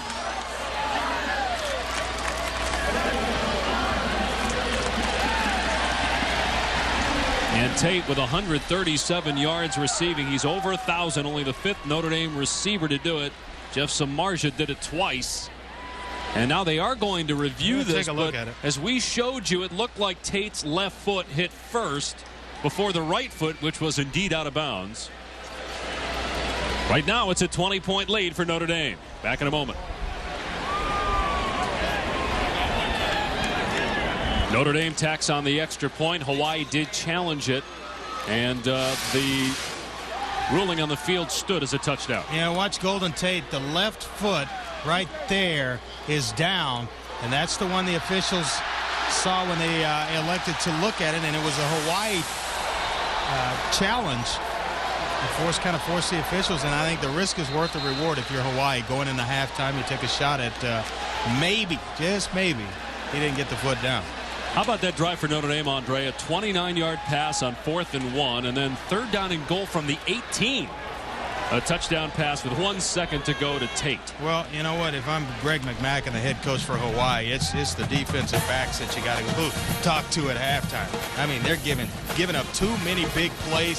4th and 1, and you're there to make a play, and it's the tight end that comes up with a 29-yard reception to keep the Notre Dame drive moving, and ultimately a touchdown is tacked on as they lead now 28-7. And how about this? An onside kick attempt, really only 1 second left, so not much can happen there. And they're just not take the opportunity for maybe a kickoff return by Hawaii, and that ends the half. All Jimmy Clausen, Golden Tate, and Notre Dame in the first half. 28-7 as we go to Kevin and Jesse and the Flomax halftime report. Thank you, Dave and Andre. So right now, Jimmy Clausen putting on a show, guys. Unofficially, the number's 18-21, 299 yards, and 3 touchdowns. And Jesse, this coming from a guy in the previous 4 games had a total of 2 touchdowns. What's he seeing out there? Well, he's playing unconscious, and he's playing out of his mind. Again, 18 of 21 right now, and you could argue that all 3 of those incompletions were drops. He's just playing with great poise right now, great confidence. He's taking his drops. He's seeing the defense. He's seeing the field, and he's delivering the football confidently. And right now in this first half, Hawaii's been very complacent to play big, deep zone coverages, allowing Jimmy Clausen to just pick them apart in the middle of the field and down the hashes as well. I would be shocked if Hawaii does not start getting pressure on Jimmy Clausen in the second half. You have to start getting in front of his face. But he's making all the throws possible. He's throwing again. Great velocity. He's finding his throws. He's finding his targets. He's just playing with a confidence that we have not seen yet all season long right now. The statistics obviously jump off the page at you right now, but I don't care anything we've seen all year long so far up to this date. This is the best we've seen a quarterback play in a half so far. He's playing, in my mind, flawless football right now. He's thrown 3 incompletions. I'd argue all those were drops. And he could have been 21 for 21 with over 300 yards. It's ridiculous. And this team is playing loose. Before the show, before the game, we actually talked about them dealing with that losing streak, 9 straight bowl games. You don't see that so far in the first half in the Sheraton Hawaii Bowl from Notre Dame. 2 8-4 teams meet in the Meineke Car Care Bowl. North Carolina is in the postseason for the first time since 2004. They're trying to reach 9 wins for the first time since 1997. West Virginia has won 3 straight bowl games, including 2 BCS wins. They could set a school record with 4 in a row against North Carolina on Saturday. That game on ESPN 1 Eastern. As part of the Meineke Car Care Bowl, the coaches involved in the game got the chance to hit the track at Lowe's Motor Speedway in Charlotte yesterday, changing tires. Butch Davis testing the turns. Jimmy Johnson's title is safe, trust me. Other bowl news. Northwestern will get a boost in the backfield for the Valero Alamo Bowl on ESPN on Monday. Running back Tyrell Sutton will play. Sutton missed the final 4 regular season games after dislocating his left wrist against Indiana in October. Northwestern a heavy underdog against Missouri. Oh, the clock is ticking. Christmas is almost here. We're going to bring in Jesse Claus. What gifts do you have for college football in 2009? Well, I have a few, and 'twas the night before Christmas and all in the field. Teams were preparing for bowl games. You know the deal. So in order to give you fans a little lift, Santa Jesse has these following holiday gifts. For the SEC, here's my only desire. How about a little patience for these head coaches before they get fired? And for the Arkansas quarterbacks who led the nation in sacks, a trip to the spa, heating pads, and a whole ton of ice packs. To East Carolina, for goodness sakes, guys, how about an easier preseason schedule? How about a few more cupcakes? For Charlie Weiss and Notre Dame, I have only this to say. If you lose tonight to Hawaii, tomorrow will not be a good day because the fans will snarl and show their dismay. So I have a titanium umbrella if they throw things your way. Gene Chizik thinks coaching at Auburn will be a thrill, but he might want to consult former head coach Tommy Tuberville. With a weak-running offense, there'll be no relaxing. Do you think there's any eligibility left for a guy named Bo Jackson? And for suffering fans in Washington State, a move to Cali or British Columbia probably would be great. And lastly, some of you want a playoff to leave no doubt. Come on, guys, honestly, what in the world then would we all talk about? No matter where you are, keep the footballs in flight. Merry Christmas to all, and to all a good night. I'm ready. I don't know about you, but I'm ready for Christmas right now after that. Light the tree, get the cookies and milk out there for Santa. What great motivation. That was a motivational speech right there. Waiting for this all year long. You give me finally the opportunity to put the hat on. I had to deliver. Yeah, by the way, nice look with the hat. I appreciate it. Happy holidays. Blue Hawaii. Save my season tickets. Merry Christmas from Arif John Kuwait. Go Warriors. And Merry Christmas to all of our members of the military serving around the world. Here in Honolulu, Notre Dame, playing like the Notre Dame of old, real old.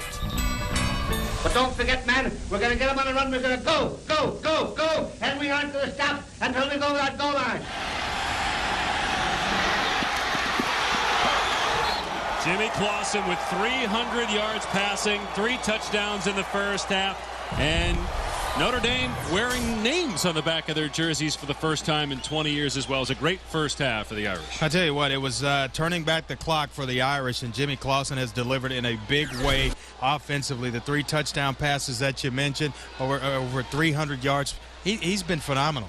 And Notre Dame, which at the beginning of the game struggled after it had a couple of good drives, got into the end zone once, and all of a sudden Clausen made some huge plays, and one of those on that touchdown with 1 second left at the end of the half to Golden Tate, who finished with 137 yards, and that's a bowl record, as is the 300 passing yards by Clausen, a bowl record. Well, he had his coming out party, and what better place to have it than right here in Hawaii. Jimmy Clausen has been magical for the Irish. It's a young football team. I mean, only one senior on the offensive line, and the stars are freshmen, Kyle Rudolph, as well as Michael Floyd. Not a good start to the second half, though, as it's kicked out of bounds by Ryan Burkhart, and Hawaii will start at the 40. Remember, Notre Dame has lost 9 straight bowl games.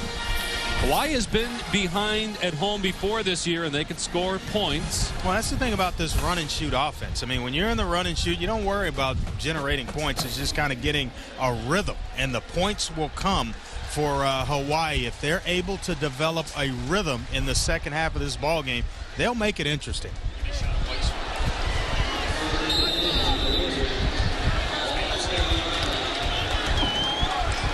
Charlie Weiss stayed in the press box at halftime. Corwin Brown, the defensive coordinator, and the offensive coordinator, Mike Haywood, spoke to their respective units.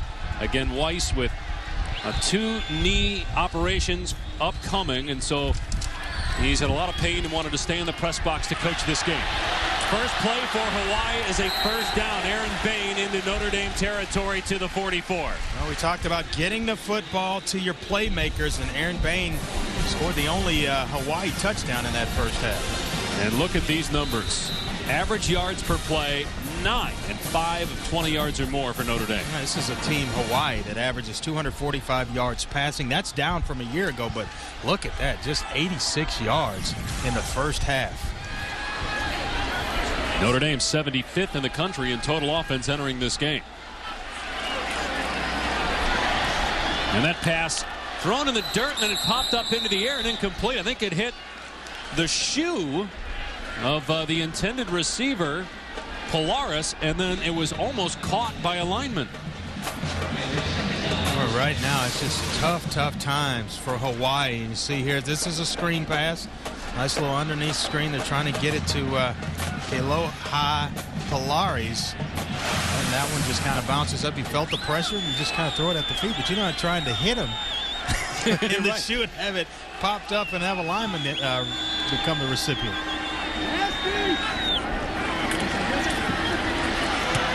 Batted down by Neal on second down and 10. And Sergio Brown in there as well on the quarterback, Greg Alexander. When he has a receiver, Michael Washington, open right now. It's a catch and a run, and that's in the run and shoot.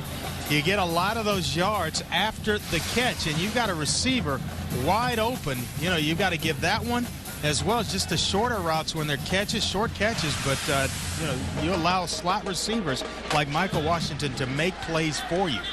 Right now, Greg Alexander is forcing plays in the offense. Only 2 out of 6 on third down.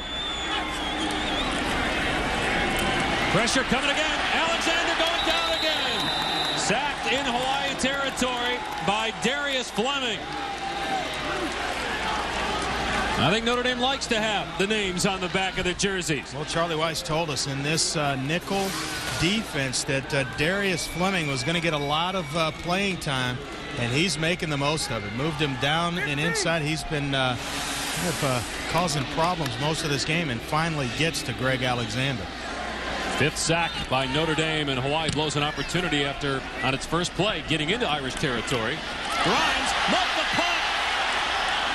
And Grimes got it back, though, at the 12-yard line. That could have been a potential game changer had Hawaii come up with it.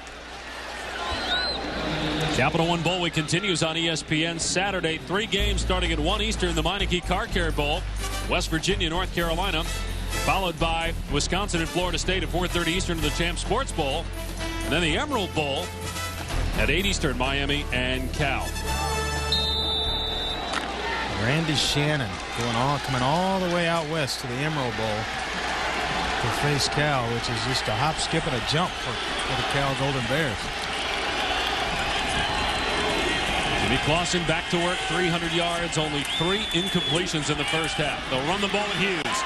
And that's where it started to go wrong for Hawaii in the first half. Their inability to stop the run, which then opened up the pass game for Notre Dame. Yeah, the play action after the successful runs like this. And you see Robert Hughes right here, and watch the cutback right in the middle of the formation. I think you could hit that hole, Dave Pash. That might be pushing it. That offensive line, Sam Young and Chris Stewart on the right side. Tremendous. A little extracurricular after this. John Estes getting into it. Yeah. With Elimimian.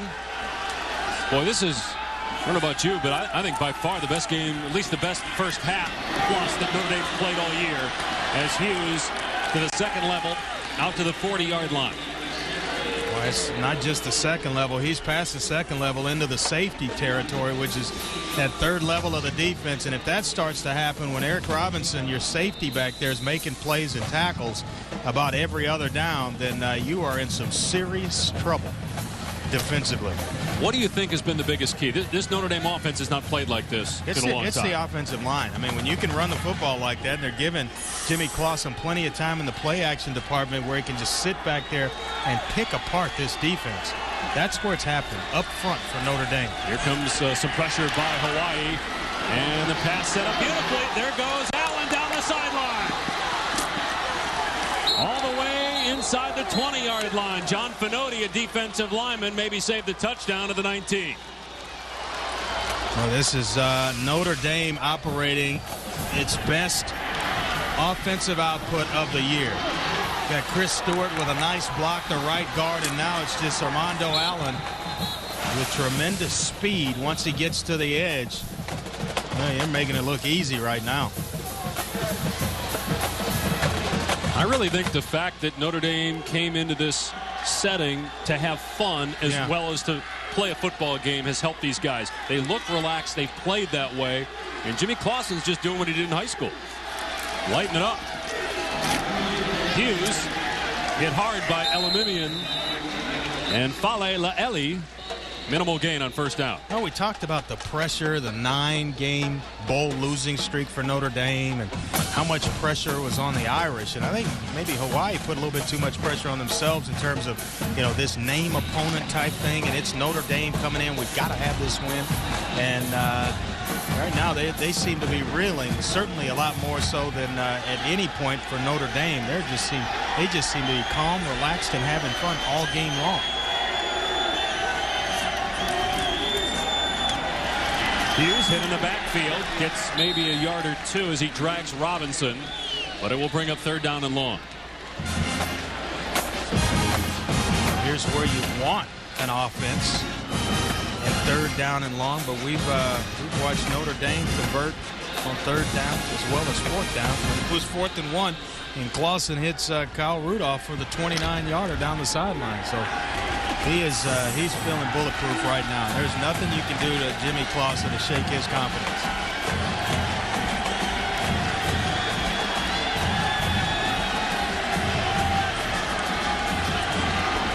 Clausen on 3rd and 9. Finds Allen. First down and more. Touchdown, Notre Dame. Again on 3rd and long.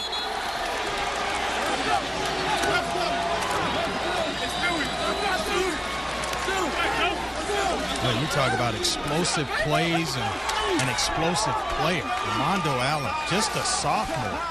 Check this one out. And a good job by Jimmy Clausen buying time in the screen game. And now it's just all Armando Allen. Big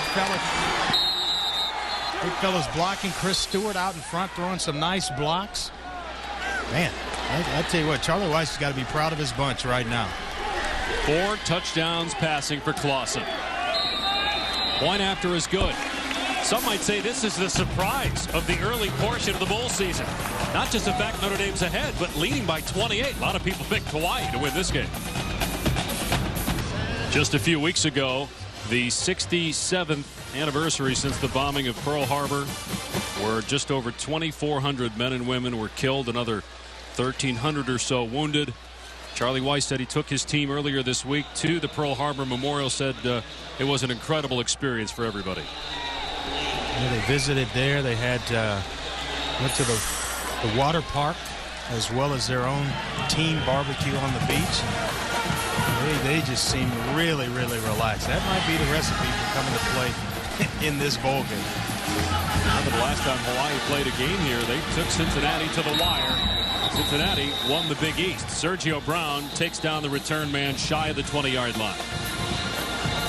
Well, right now it's all Notre Dame. Touchdown passes on the last 4 drives for Clausen. 359 yards through the air for the sophomore as Notre Dame looks to end that 9-game bowl losing streak. And coming up later, we'll talk more about the Motor City Bowl, December 26th, 7:30 Eastern on ESPN. All right, first order of business for Greg Alexander: get the football out of your hands. Allow the playmakers to make plays. You can't do that if you're on your backside.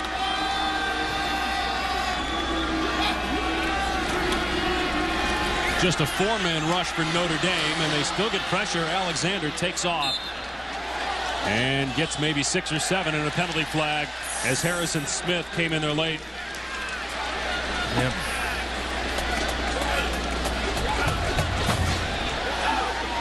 This may go against Hawaii. One of those big offensive linemen coming in late. After the play was over, dead ball personal foul on the offense. You're right. Number 62. A foul penalized half the distance to the goal. That's Keith Asun, Second left down. guard. You'll see it right here. He's coming in. His quarterback's down, and you see number 62. Todd, if guys are standing around the pile, I don't know about that. He shot. He kind of lunged and missed, but still, you can't come in that late around the pile. Hawaii just falling apart here. Still 10.5 to go in the third quarter. If it was Colt Brennan and that Hawaii offense of a year ago, you might have a little bit more confidence if you're a Warrior fan and a comeback. But well, you're thinking, it's just they just need to get kick-started. But this is an entirely new group with Greg Alexander and this receiving core. You mentioned it, 4 of their starters are gone from this year's team. And Michael Washington, Malcolm Lane, those guys take over. Aaron Bain. And it's just been a rough football game so far for Greg Alexander.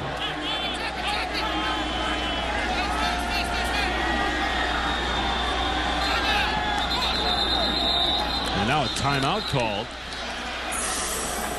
by Hawaii. So Greg McMackin will talk with his quarterback, Greg Alexander, as the play clock was winding down.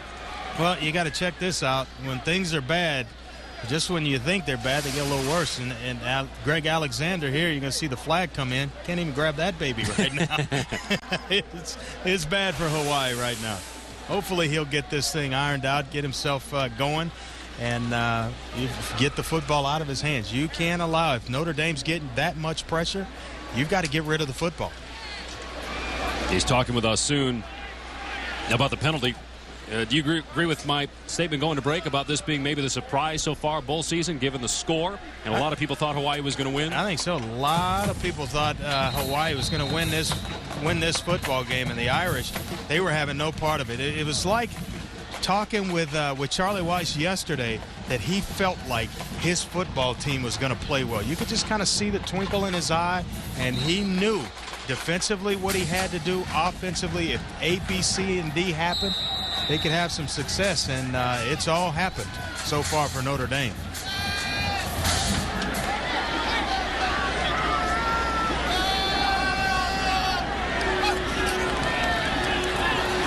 Alexander slings it to Malcolm Lane, who made the catch at the 20. So it'll bring up third down and a more manageable 7 or 8 yards. And he said they were going to bring pressure. Line up. They were going to try to get after Greg Alexander, and so far in this football game, they've done exactly that. He mentioned that we'll give him some different looks in terms of what you get from the secondary, but we are going to bring pressure, and we're going to get there. You see 49 sacks coming into this game, and your eyes get really big if you're a defensive coordinator like Corin Brown.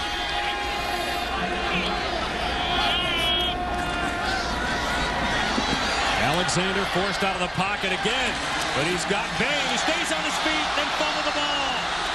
Recovered by Bruton, Notre Dame ball.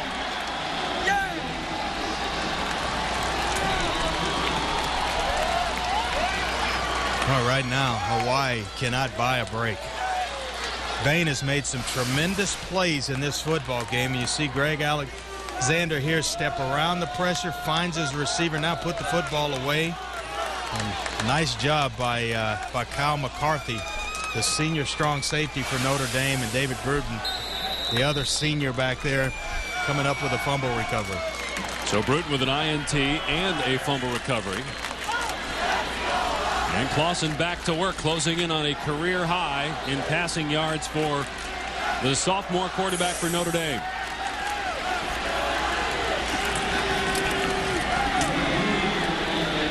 Hughes thrown back at the 47-yard line by Solomon Elamimian.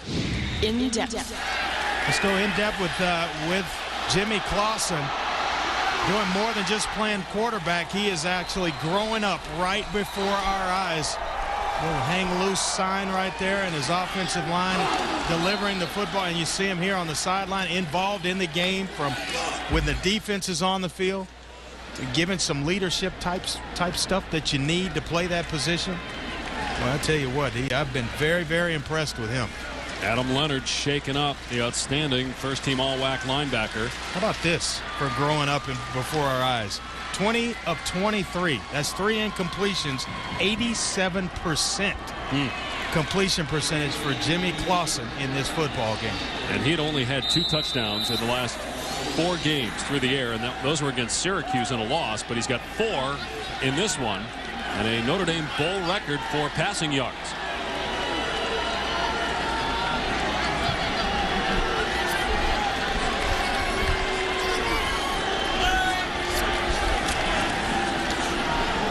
Out on the flat it goes, and Michael Floyd steps out at the 45, and now a penalty flag. Late hit going to be called. Going to get an additional 15, a little late hit along the sideline on Michael Floyd, and this the officials trying to reel this thing in. It's getting a little ugly on the Hawaii side, so they are definitely trying to reel this thing in and kind of keep this within the rules here. After the play was over, dead ball, personal foul on the defense, late hit out of bounds. 15-yard penalty from the end of the run. Automatic first down. Well, here's a look at it. Just a little bit late along the sideline, and he's definitely out of bounds. That was close, though. That is close. That one's close because he's turning. See his shoulder pads kind of turned back. He's still in bounds. It looked like there. Now the foot was out, but that one's a little. That's a little picky right there. Rashton Satele, the guilty party.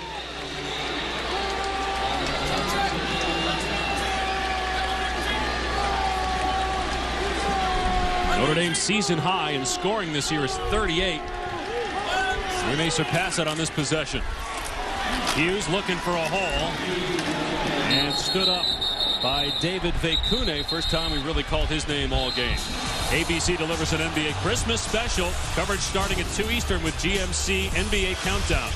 Then it's Tim Duncan and the Spurs against Shaq, Nash and the Suns, followed by Celtics, Lakers at 5 Eastern. Great day of NBA basketball as a penalty flag was thrown on the previous play. I can't wait to see Kobe Bryant, Paul Pierce, Kevin Garnett. Christmas After Day. the play was over, there's sideline interference against Notre Dame. That's a 5-yard penalty. In order to get there, they've obviously had the warning already. One of the Notre Dame players must have come onto the field who was on the bench. Might have been a coach here. Let's check it out. Trying to maybe lobby for that call. Yeah, the coach is right there. And again, maybe with Charlie Weiss being upstairs, if he was downstairs, he would keep the guys from doing that. Sometimes players and coaches start to creep up toward the sideline. And as well, they've had the warning already because they don't just throw the flag. They'll give the coaching staff as well as the players a warning, a sideline warning before that penalty is issued.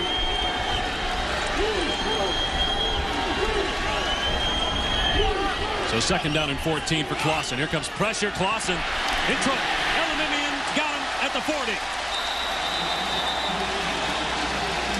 We've watched Adam Leonard make an outstanding play as well as Solomon Elamimian, their middle linebacker, and he's got great quickness inside. Watch him right here in the middle of the formation.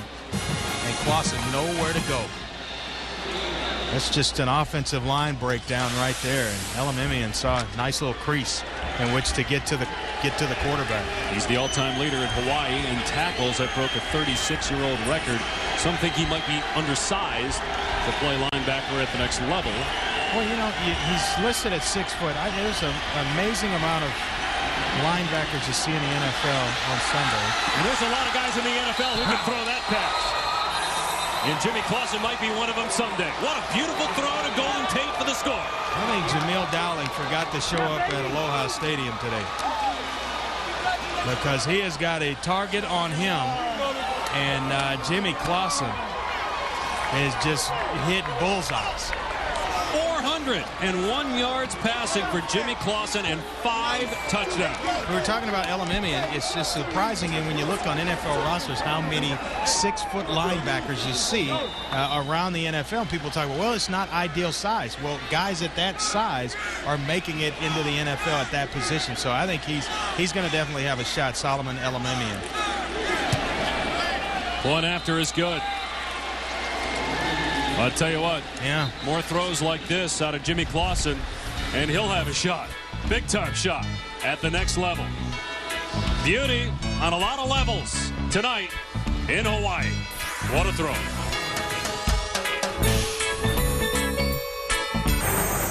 ESPN College Football, the Sheridan Hawaii Bowl, is brought to you by Lexus and their pursuit of perfection, and Campbell's Chunky, official soup and chili sponsor of the NFL. Well, all year long, we've been bringing you some of the great recipes from our star tailgaters, and no exception here in Honolulu. And Ken Maeda is going to show you what Huli Huli Chicken is all about coming up. Meanwhile, Jimmy Clausen is showing you what playing quarterback in college at a school like Notre Dame is all about. 5 touchdowns. That's a bowl record for Notre Dame. The previous was 3 for the Irish, and Clausen over 400 yards passing. Malcolm Lane on the kick return for Hawaii. And again fails to get to the 20. Sergio Brown there for the Irish. All right, time for some Huli Huli Chicken and Ken Maeda. Aloha from the state of Hawaii. This is what we do. This is our big time tailgating right here. This is our party right here. Okay, right here on our menu, we've got the famous Huli Huli Chicken with the Huli Huli Chicken sauce. From the Chinese, we've got noodles. We got our sashimi platter right here. And naturally, of course, good old pork. Emerald, eat that! Huli Huli Chicken, huh? That means flip-flop in Hawaiian. You might want to flip-flop your flight and stay around and have some of that. Here's Pilaris on the run, gets upended as a flag flies in. Rayshawn McNeil made the hit for Notre Dame. Got a flag down here. Holding. And a holding penalty against Hawaii. Dave, what's your favorite recipe so far? That we've had all year? Probably the Brunswick stew we had a few weeks back. That definitely was my favorite. Holding on the offense, number 77. The fouls penalize half the distance to the goal. Replay first down. How about you? I'd probably have to agree. Pretty good stuff. Although I'd like to try some of that Huli Huli chicken.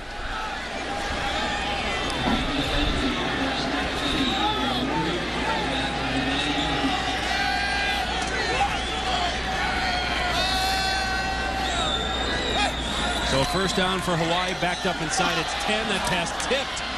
And almost caught by a lineman downfield. Harrison Smith got a hand on it. That's his 3rd pass breakup of the game. Yeah, when Notre Dame's not getting there, they're getting tremendous pressure. There is Fleming's played an outstanding game. Sergio Brown, David Bruton.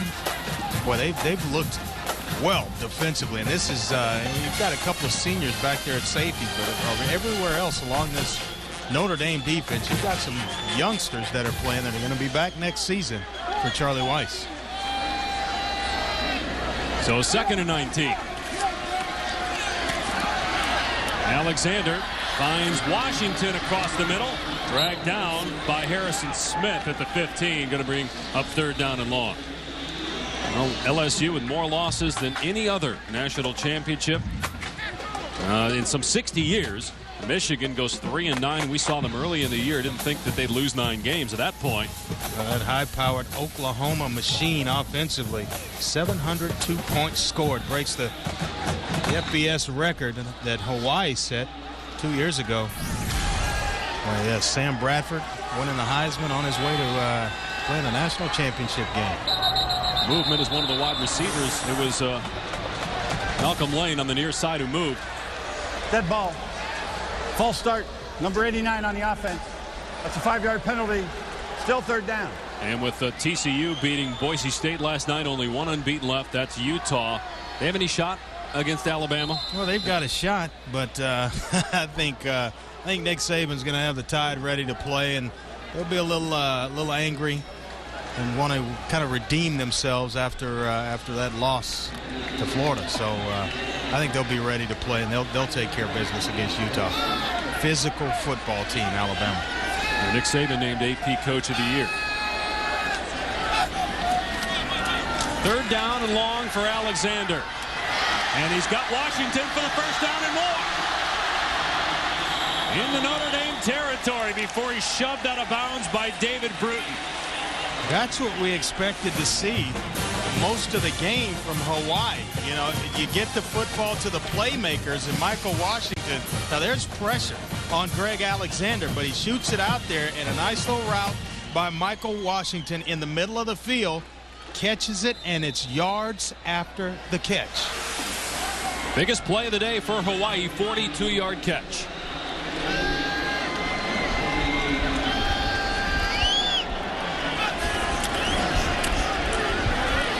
Inside handoff.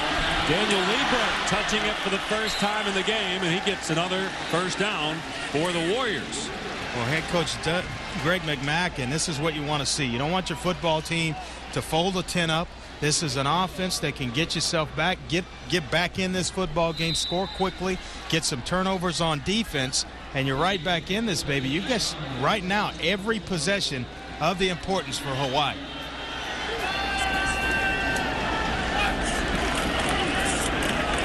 Alexander moving to his left. He's got Greg Salas in the open field. Another Hawaii 1st down. In this offense, Dave, there's always a place to go with the football. You've just got to identify where faster than they get to you. And this is the run and shoot. Right now, things are starting to click for Greg Alexander in this Hawaii offense. Pat Kuntz shaken up for Notre Dame. Still, if the Irish win this game and they lead by 35 right now, you'd have to think that if they have success next year, that they may look back at this game as what started, because the guys for Charlie Weiss who are playing well are the young guys. Clausen, Tate, Floyd, guys are going to be around Rudolph for the next few years. Sergio Brown on defense. Darius Fleming at outside linebacker for Notre Dame. So they've got some players that are going to come back, as well as a good recruiting class this season. Talking to Charlie Weiss, that area going pretty good for Notre Dame as well. And you look on the season, 27 touchdowns have been scored by freshmen or sophomores. It's obviously going to be a big year for Charlie Weiss. Got to do better than 6-6, you would think, for him to return for a 6th year. And he knows that.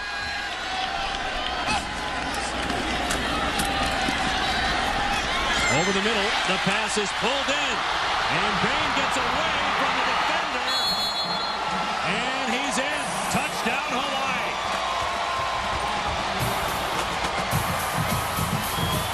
No quitting the Warriors.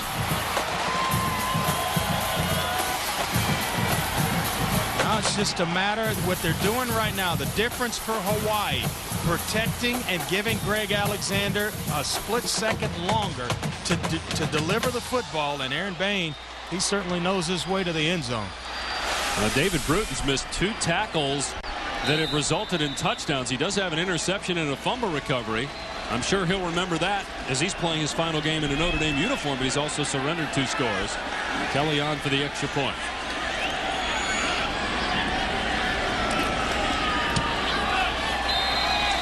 One after is good.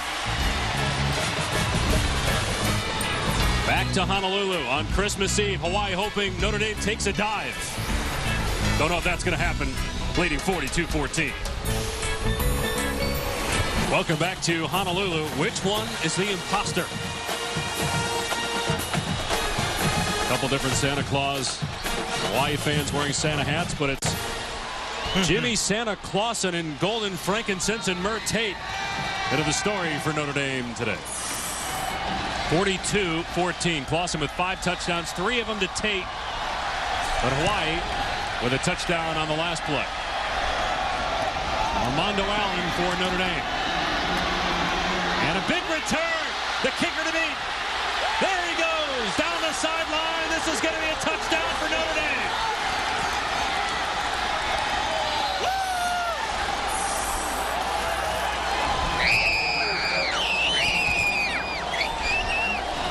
Just when you thought Hawaii was going to get themselves back in this football game, Notre Dame, they're playing with a different speed level.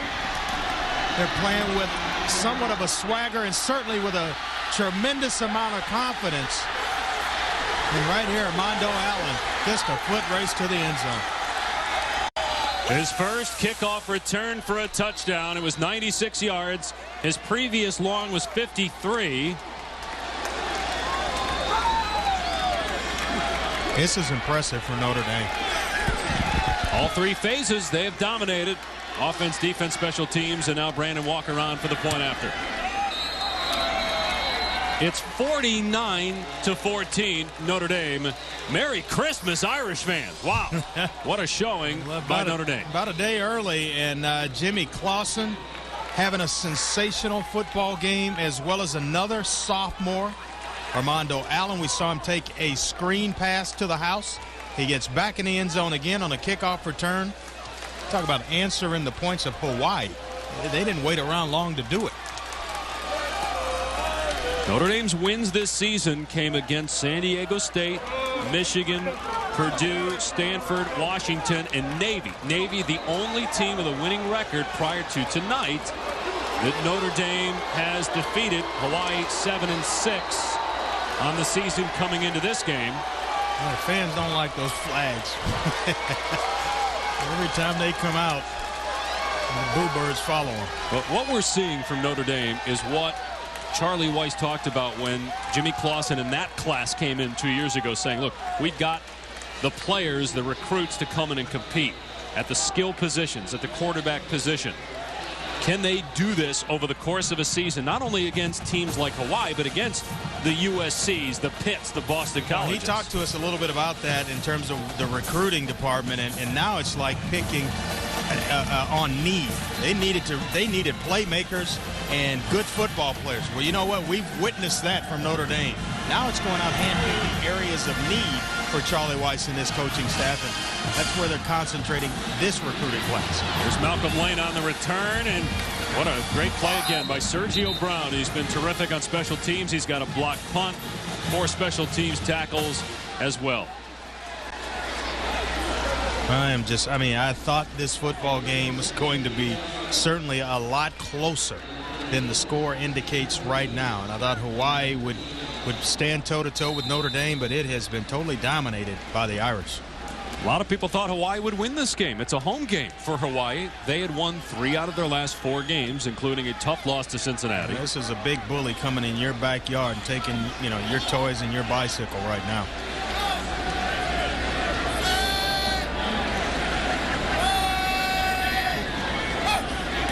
Greg Alexander back to work. Flanker screen to Malcolm Lane, and the Irish all over it.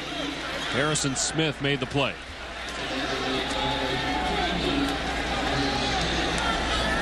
And again, the reason that you keep seeing Charlie Weiss upstairs, for those of you just turning on the television, Weiss with both knees needing operations, and he said that he was going to immobilize the right knee, which is actually the one that's going to have surgery done on it here in a few days. And he was going to see how he felt before the game. If he said that there was any pain, then he would coach from upstairs. And so too much pain for him to stay on the field, as that pass is incomplete. This is something Weiss has not done since he was an offensive coordinator with the Patriots prior to Tom Brady, when Bledsoe was a quarterback before he got hurt. And Brady took the scene, and that brought Weiss downstairs so he could be closer to him. Boy, and there, Kerry Neal, another sophomore, pressuring Greg Alexander.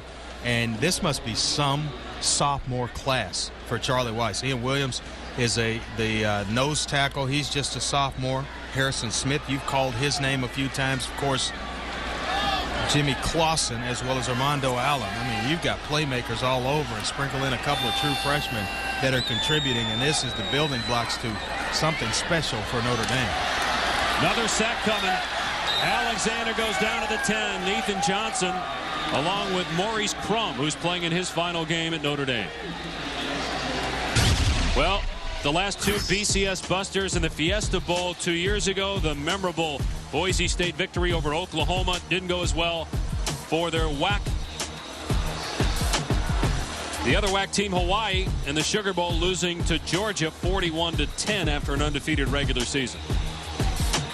And they really wanted to. That name opponent, Notre Dame, coming to town here in their own backyard, and it has been Notre Dame, and more Notre Dame. Penalty coming, though, as the punter was hit. And Tate gets away from one man and then just shoves a defender down. Breaks another tackle. Golden Tate is loose. Tate might score. It's probably coming back because of the penalty, but it's fun to watch nonetheless. If you're a Notre Dame fan, touchdown Irish.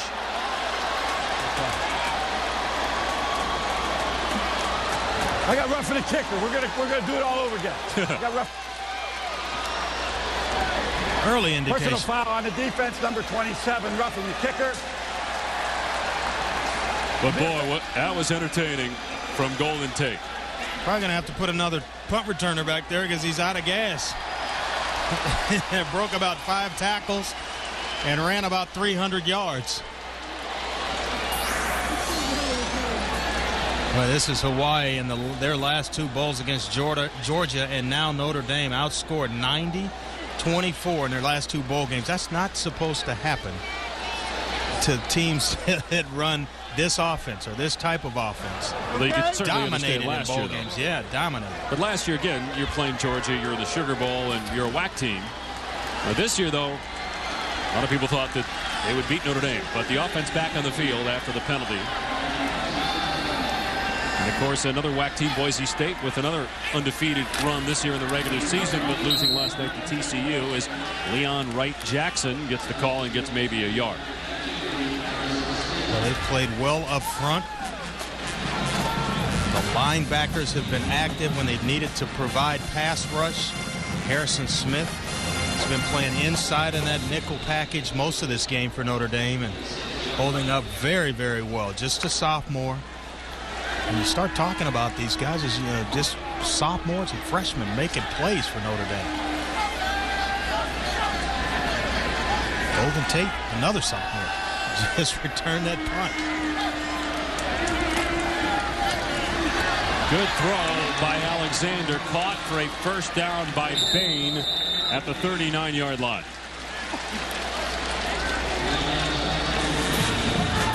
Well, one of the things that June Jones wanted here in Hawaii, he got the opportunity to play in a BCS game. One thing he didn't get that they are now getting under Greg McMacken, a new practice turf, upgraded audio and visual equipment. Also, they're going to get new football offices. I mean, we've come here before for games, and the facilities aren't very good here. Aloha Stadium is an older venue, but they're starting to get some of those, and you obviously got to thank June Jones if you're a Hawaii fan and what he did for this program. Malarks near the first down marker at the 49. Well, these big offensive linemen are just continuing to roll up, and it's just borderline late. Keith Deshoon, that left guard, is maybe the guilty culprit here, as there's a flag down.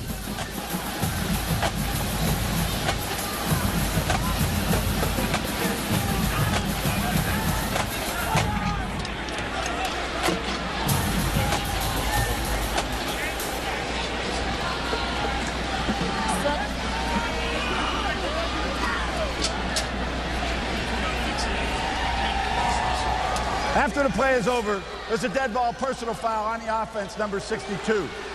That's a 15-yard penalty from the end of the run. The down count, he's second down. He's had one visit from Greg McMackin, the head coach, already for a penalty like this. It cost Hawaii, and this is the second one on Keith Ashun. So, you know, we were talking, Andre, about June Jones and what he did for this program. There's Pearl Harbor, and back in 1941, Hawaii was to play San Jose State, and actually some of the San Jose State football players were witnessing the event. They were recruited as police officers because they needed help during the bombing. And what June Jones did was he found some of the 1941 Hawaii football players still alive that were involved in that game and were here when that incident took place, and he was able to find them, locate them, and give them varsity letters, which was a class move. That is big-time class right there, and that does not surprise me with June Jones.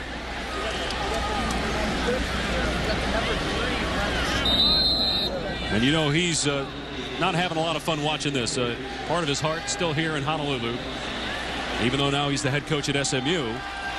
And his good friend Greg McMackin, who was his defensive coordinator last year, certainly this has got to be agonizing watching this as Alexander takes off and will come up short of the first down by about a yard. We're just short of a first down as we inch closer to the fourth quarter here. Why? They're not going to go quietly. They're going to continue to play football, and that's all you ask for from that man, Greg McMackin, their head football coach. There's Corwin Brown, the defensive coordinator in his second year at Notre Dame. John Tenuta is now on the staff. He's upstairs and is involved as well as Corwin Brown calls the plays.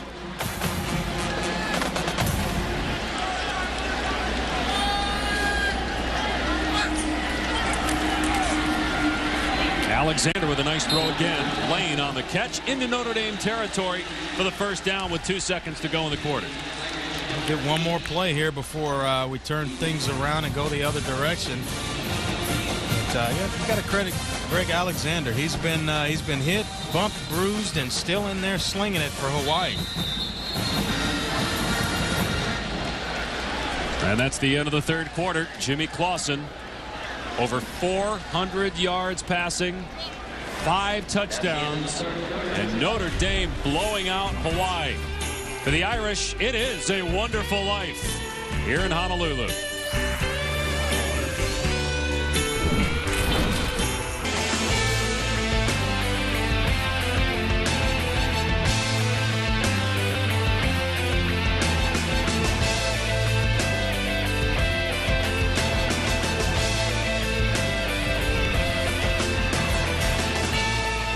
Back in Honolulu, inching closer to Christmas on the East Coast, and Christmas coming early. Here's some of the nicknames.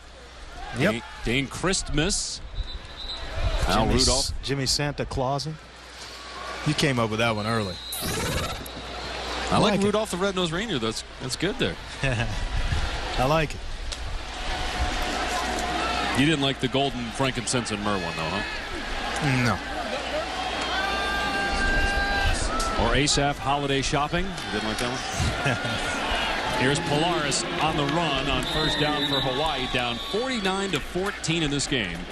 Steve Quinn with a tackle in what has been an impressive performance by Notre Dame in all 3 phases: offense, defense, special teams. They have played an outstanding football game as a team in every facet. Usually in bowl games, some area is going to come up a little bit short, but that man right there, Charlie Weiss, got them prepared, and they are playing well.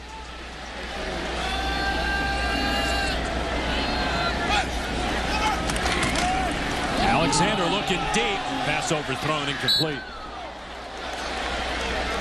Malcolm Lane, the intended receiver. And Notre Dame looks relaxed playing and having fun, and maybe Charlie Weiss's idea to mix a little pleasure with business with the lay and then the barbecue and the surfing. Maybe it paid off, and his guys getting away from South Bend and the pressure of being a Notre Dame football player on a week-to-week basis. Well, you come to a place like Hawaii as a team and you want to have some fun. And he said, you know, who wants to be bottled up in a hotel, It's just a little bit too strict. We allowed them to have some fun. They did, and boy, I tell you what, they played well today. And another sack coming up. Take your pick. About 4 Irish there. Quinn, Brown, Smith, all over the quarterback Alexander. At some point, you're able to kind of sort through and protect the quarterback and give Greg Alexander a little more time, and you see him there trotting off. But Notre Dame has just kind of had their number. 7th sack of the day. Yeah, this is amazing. 56 on the year for Hawaii. 56 sacks on the year.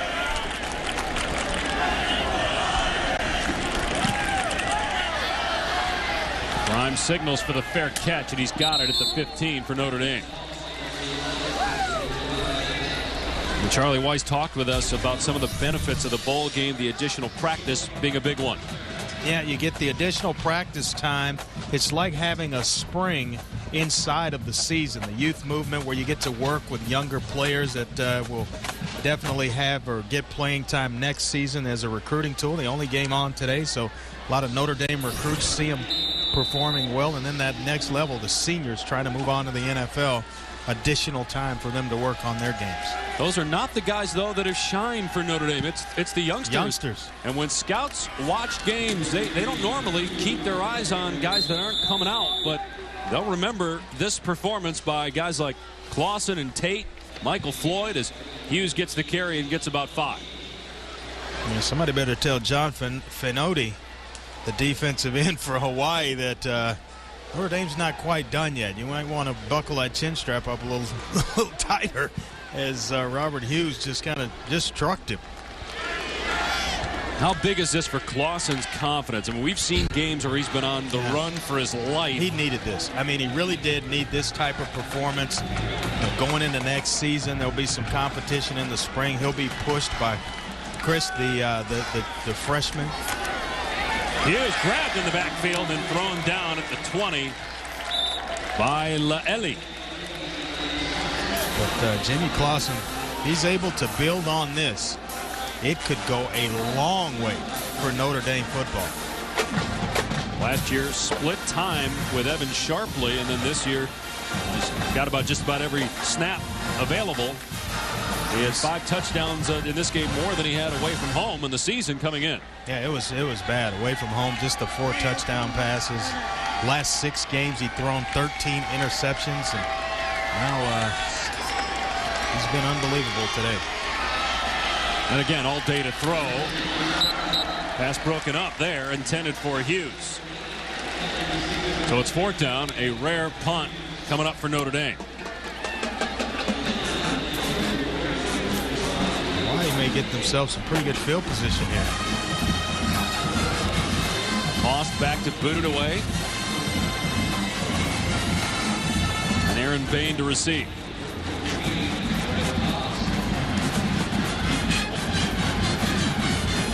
Remember, this game was at 14-7 at one point.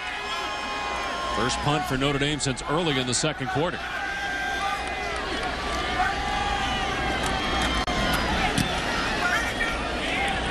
Great punt. And fair caught by Bain at the 32.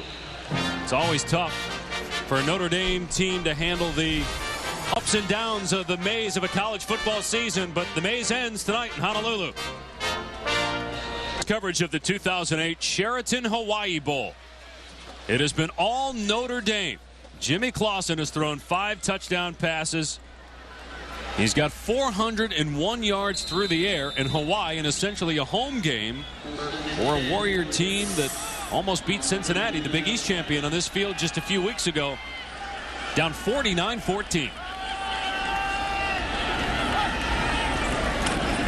Alexander to throw on first down, finds Salas, and he gets about 14, tackled by Robert Blanton. Well, it's a well-thrown football from Greg Alexander. As he's trying to get his team, they need quick scores.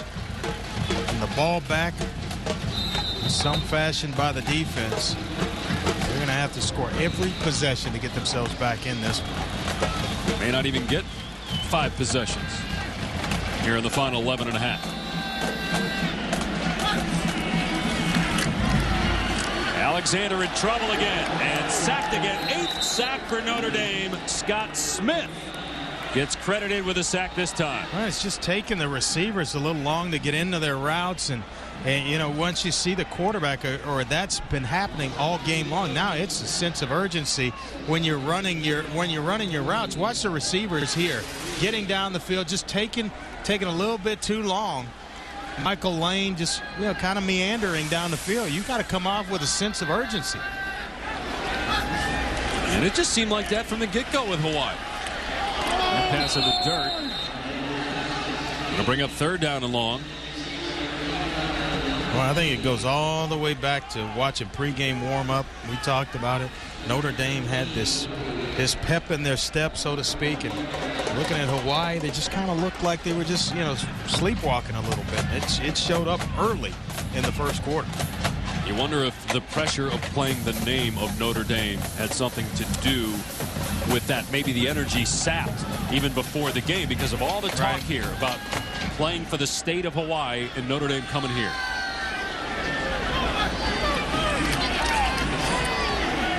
Alexander overthrows Salas on 3rd down and long. Got to go for it here, right? I don't know if, you know, what punting's going to do in this situation. I think you got to stay out there and you got to go for it. He's not going to, though. He's going to punt.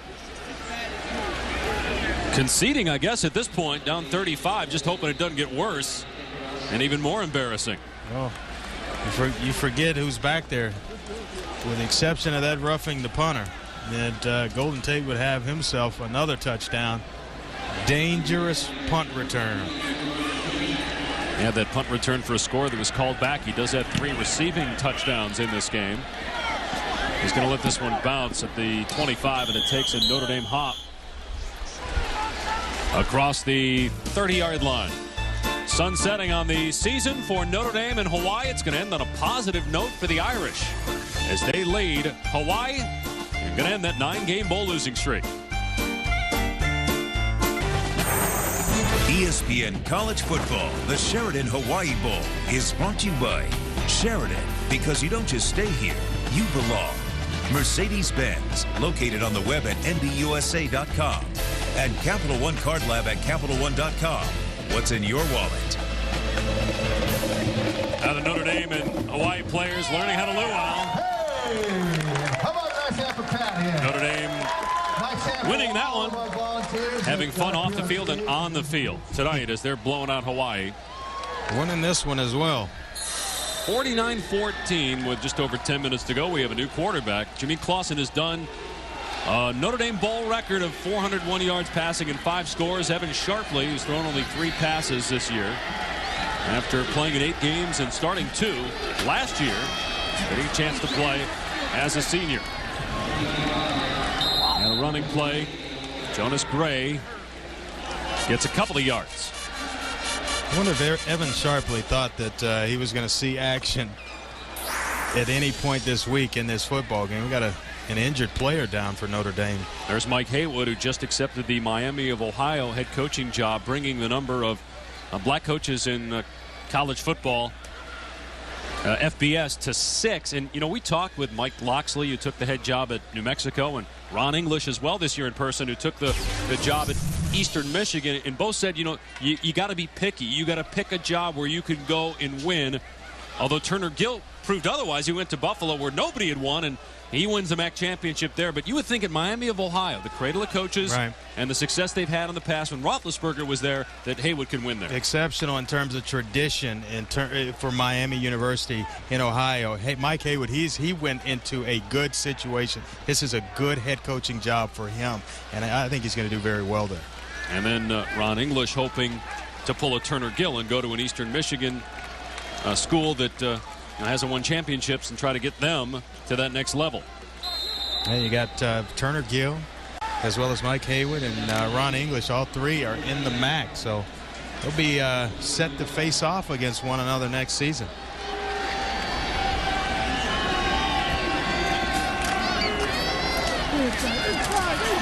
Here's Gray, and a big hole for Jonas Gray out near midfield. the freshman from Michigan. Tell you what, it just keeps getting better for Charlie Weis. A lot of young players gaining valuable experience, and some that maybe didn't get a lot of reps during the season, during bowl week, and those practices caught the eye of Charlie Weis, and a kid like Jonas Gray getting some time today.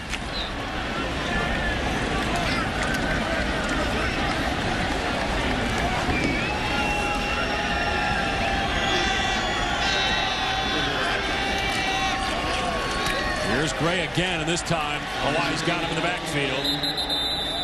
Leonard lost his helmet. Finotti made the tackle.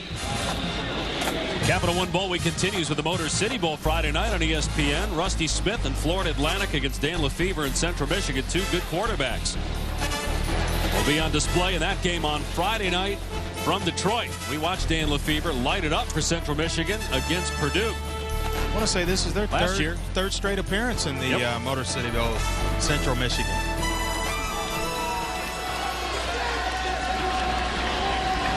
Well, we've seen good quarterback play out of Clausen tonight. Should see some in that game as well, as Sharpley is going to go down back at the 42-yard line. Adam Leonard in there along with Finotti. And a great turnaround by Howard Schnellenberger and Florida Atlantic 5-1 after a 1-5 start.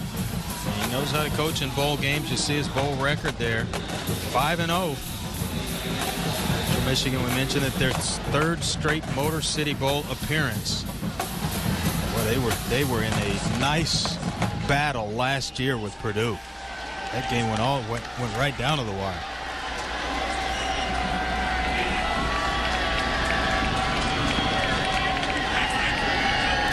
Here's 3rd down and 17.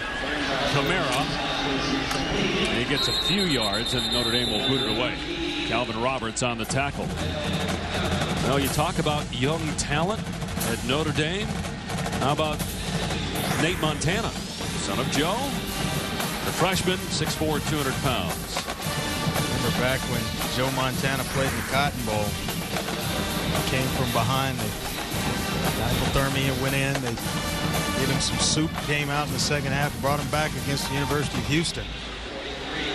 A long time. He was having come from behind victories a long time ago. You know, it's interesting how you see some kids that, like Ralph Sampson, who doesn't go to where his father played, but elects to go to Minnesota instead of Virginia. And then you have, in football, you have Nate Montana follow his father, Joe, to the place where he played.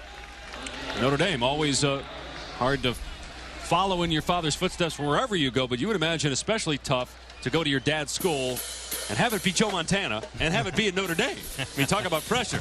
The legacy that Joe started at Notre Dame. Those are some tough shoes to fill. And he may not even be the best freshman quarterback on the roster. Dane Christ, also a true freshman. And talking with Charlie Weis yesterday, you got the sense that he's so high in Christ, he feels he might be able to challenge Clausen next year, but I don't know about after this performance. Clausen's kind of it's not even 1 and 1A. Clausen's the one. Yeah, pretty impressive in this one as Alexander just throws that round. And nobody around there, and I guess Polaris was in the area, so no grounding. Let's check out his day so far. Jimmy Clausen, a nice pass to David Grimes in the corner of the end zone, kind of got it all started, and then Golden Tate, a big one down the left side. A nice throw in the corner of the end zone to Golden Tate. Nice little screen pass by Armando Allen. He takes it the distance, and then this one, as pretty as it gets to Golden Tate. Jimmy Clausen has had himself a nice football game. Bowl records for Notre Dame: 401 yards through the air, 5 touchdowns, only 4 incompletions, and one of those clearly was a drop by Tate as that pass by Alexander too long for Greg Salas. And Greg Alexander took a shot. Didn't get the number of that vehicle that hit him. It looked like Scott Smith, the outside linebacker for Notre Dame, and he put a big-time shot on Greg Alexander. Now Clausen from Westlake Village, California. Christ and Montana are also from the state of California. And maybe finally, after all the talk about these great recruiting classes that had not lived up to billing just yet, we're starting to see it in this game. Can they use this as a springboard to success next year? That's the big question. Yeah, you might want to start surfing and doing little cookouts and things of that sort. The water slides and all that during the year. Yeah. If this is the type of performance that it generates. Farmer gets a yard. Certainly, Charlie Weiss will not continue to coach from the press box. He wants to be down on the field as the head coach and also the play caller. I don't know. He said that when he was with New England, it took a Drew Bledsoe injury that got him down to the sideline. Tom Brady took over, and they never changed it. So they started winning Super Bowls. So this may get a kick started where, I don't know, maybe he coaches from upstairs? I'd be shocked. Nope. No, he's coming. And he's already on his way down for this game to talk to his team afterwards. He stayed up there at halftime and had his coordinators talk to their respective units. They're caught by Grimes at the 41. Fireworks going off here in Honolulu as Notre Dame is going to end a 9-game bowl losing streak. All Irish on Christmas Eve. On the 2008 season for both Notre Dame and Hawaii, and the Irish on the verge of ending a 14-year streak, 9 consecutive bowl losses. Didn't even get in a bowl game last year, just 3 wins, but not only are they going to win a bowl game this year, Andre, they're going to finish above 500. Only twice in Notre Dame history they have back-to-back losing seasons. There's not going to be a third. Well, 2 things happen here. The seniors going out, they get to break the bowl jinx or whatever it is you want to call it, and the younger players, they feel like this is the start. This is something new, something to build on going forward. So both feel that they were part of it. Tamara out in the flat, gets out to about the 47-yard line. Merry Christmas, by the way, Andre. Same to you, my man. And Merry Christmas to all of the folks working in our crew, and back to our families at home. And as we close this year and look ahead to 2009, a great way to start it with a national championship game, Oklahoma and Florida. Who do you like in that game? Boy, that's a tough one. A lot of points to be scored in that one. In Florida, when you look at them, they just went toe-to-toe with Alabama, a very physical football team. Urban Meyer will try to make it that way. Oklahoma will try to pick the edges. I guess I'm dancing around. And I think I like Florida in the football game. Even though you picked Oklahoma to win the national title before the year, you said they would be here. Circumstances change. During the course of a year, one team gets hot and the other gets, a little bit better. I like Sam Bradford. I like the Oklahoma offense. I just think Florida, when it all boils down to it, they will make this a physical football game. And then in the Fiesta Bowl on the 5th of January, you have a great matchup. A lot of people thought it should be Boise State in Texas. I know the BCS folks are happy, even though they may not say so publicly, with the fact that the Boise State loses, because then it looks like Ohio State maybe deserves to be there against Texas. How about that game? Well, you look at Texas. I think Texas is just right now rolling too good to have things disrupted. Colt McCoy having an outstanding season. The completion percentage. He has had a magical season for the Longhorns. You were at the Heisman Trophy ceremony as Gray is hit in the backfield as Sam Bradford won it. Were you surprised, or is that who you thought was going to win it? It really didn't come as a surprise when Sam Bradford won it. You can make a case for all 3 that were there, Tim Tebow as well as Colt McCoy, and you just couldn't find really anything on Sam Bradford when you looked hard at it, other than the fact that he lost in the head-to-head to Colt McCoy. But when you put up over 700 points of offense and you're the leader in doing that, it's kind of hard to ignore. This is a time of year where you start to talk a lot about the April NFL draft, because scouts and personnel directors and GMs, as the ball is fumbled but recovered by Notre Dame, you've had a full season now to evaluate talent, and a lot of people saying that if Sam Bradford elects to come out, that he very well could be the #1 pick in the draft. Well, it wouldn't doubt me. The accuracy, he's a big guy that's going to, you can still add a little bit of weight. He's going to get stronger. His knowledge of the game is exceptional, and that kind of shows up when you watch him on film. It would not surprise me as well. And then Matthew Stafford as well, the quarterback for Georgia. Detroit's going to need a player at that position, so one of those 2 would definitely be okay. talk that this may not be a great quarterback draft, which could be one of the reasons why Tim Tebow's looking into it to see what the NFL folks think of him at the next level as a quarterback before deciding whether to return to Florida. Good punt coverage by Notre Dame as Nazca gets hit by Bruton at the 20-yard line. Now Mike Haywood, the send-off to Miami of Ohio. The Notre Dame offensive coordinator coaching his last game of the Irish. He'll head up the Miami Redhawks next year. Notre Dame's going to win this one. And Jimmy Clausen, the first to greet his head coach. Clausen's best day as a collegiate. And Charlie Weiss probably been under fire more than any other coach in college football the last 2 years. I think he's getting a Gatorade bath. He should have stayed in that press box a little bit longer. We're actually getting him with a Gatorade now. We saw Mike Haywood take his Gatorade bath. Now it's Charlie Weiss. Weiss will have surgery on that right knee next week, and then the left knee sometime in February. That's the knee he hurt against Michigan, but he told us the right knee is far worse, as the new quarterback for Hawaii is Inoke Funaki, and he completes it to Greg Salas.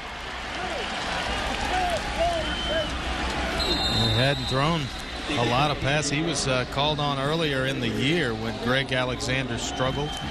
56% passer on the year. Okay.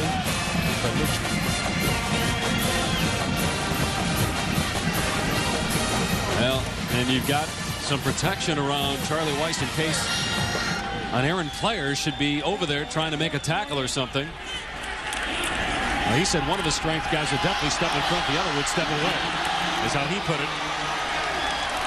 Nice run there by Funaki out to the 45. McNeil made the tackle. See, these are his protectors right here. They're right in there. Two guys that are protecting him in case the action gets close to Charlie Weiss.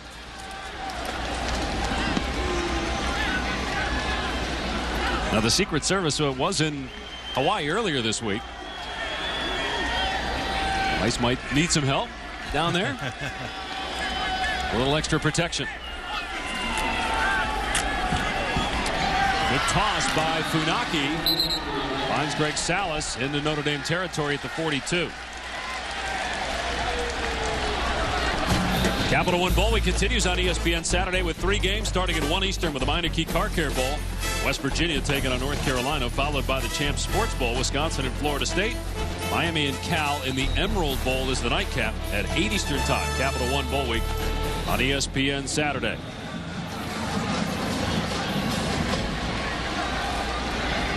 Now the earliest that Notre Dame has ever played a bowl game, and they'll celebrate over Christmas and the New Year.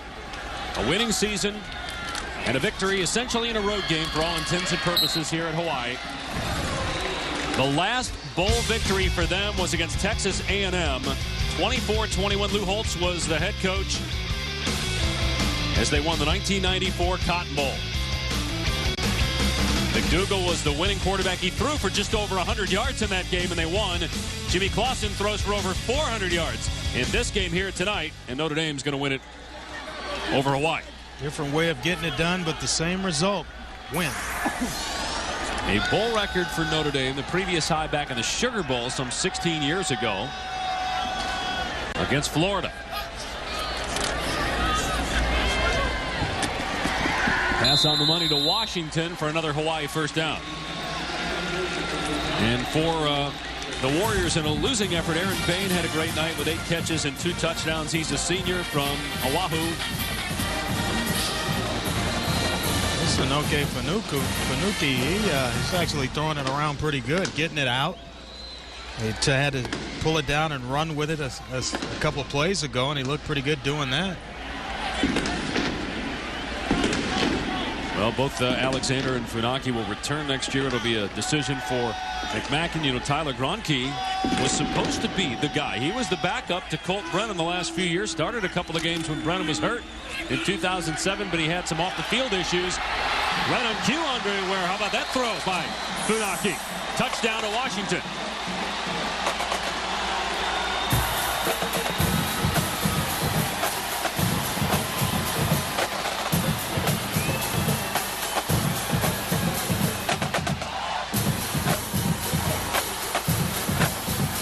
love the fact that Hawaii still trying to work things in this game, and you're getting your backup quarterback some reps, and who knows what happens in the spring when they go to spring practice between Alexander and Funaki.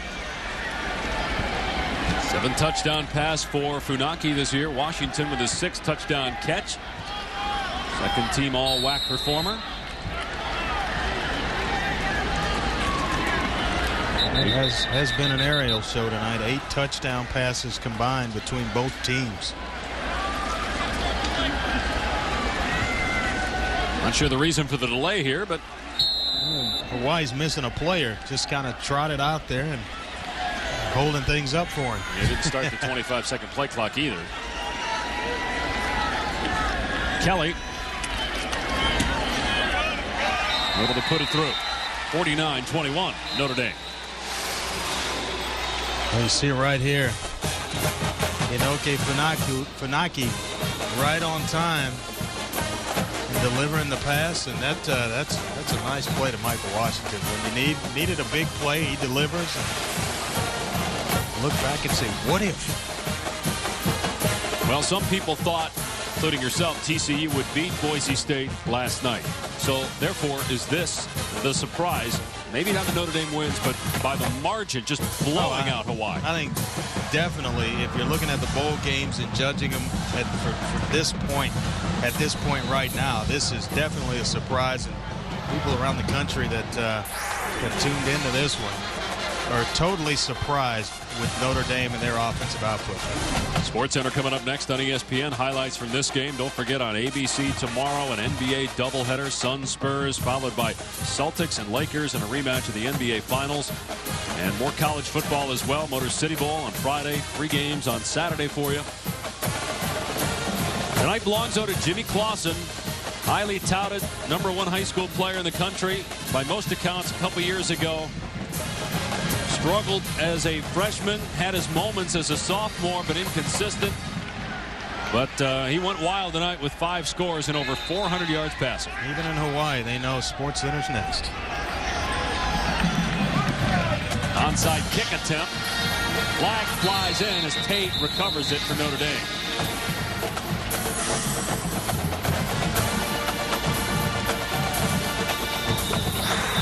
Our Capital One player of the game is Jimmy Clausen, a Notre Dame bowl record. 5 touchdown passes. The yards to go along with it and the touchdown passes. Both certainly Notre Dame records. And a treat for the players, not only getting their names on the back of the jerseys. First time Notre Dame's done that in 20 years. But Ara Parsegian used to do that just in the bowl game, not in the regular season. The players would get to take those jerseys home, and they'll be able to keep these as well. And a great game for Tate as well. 3 touchdown catches and had a punt return for a score that was called back because of a roughing the punter.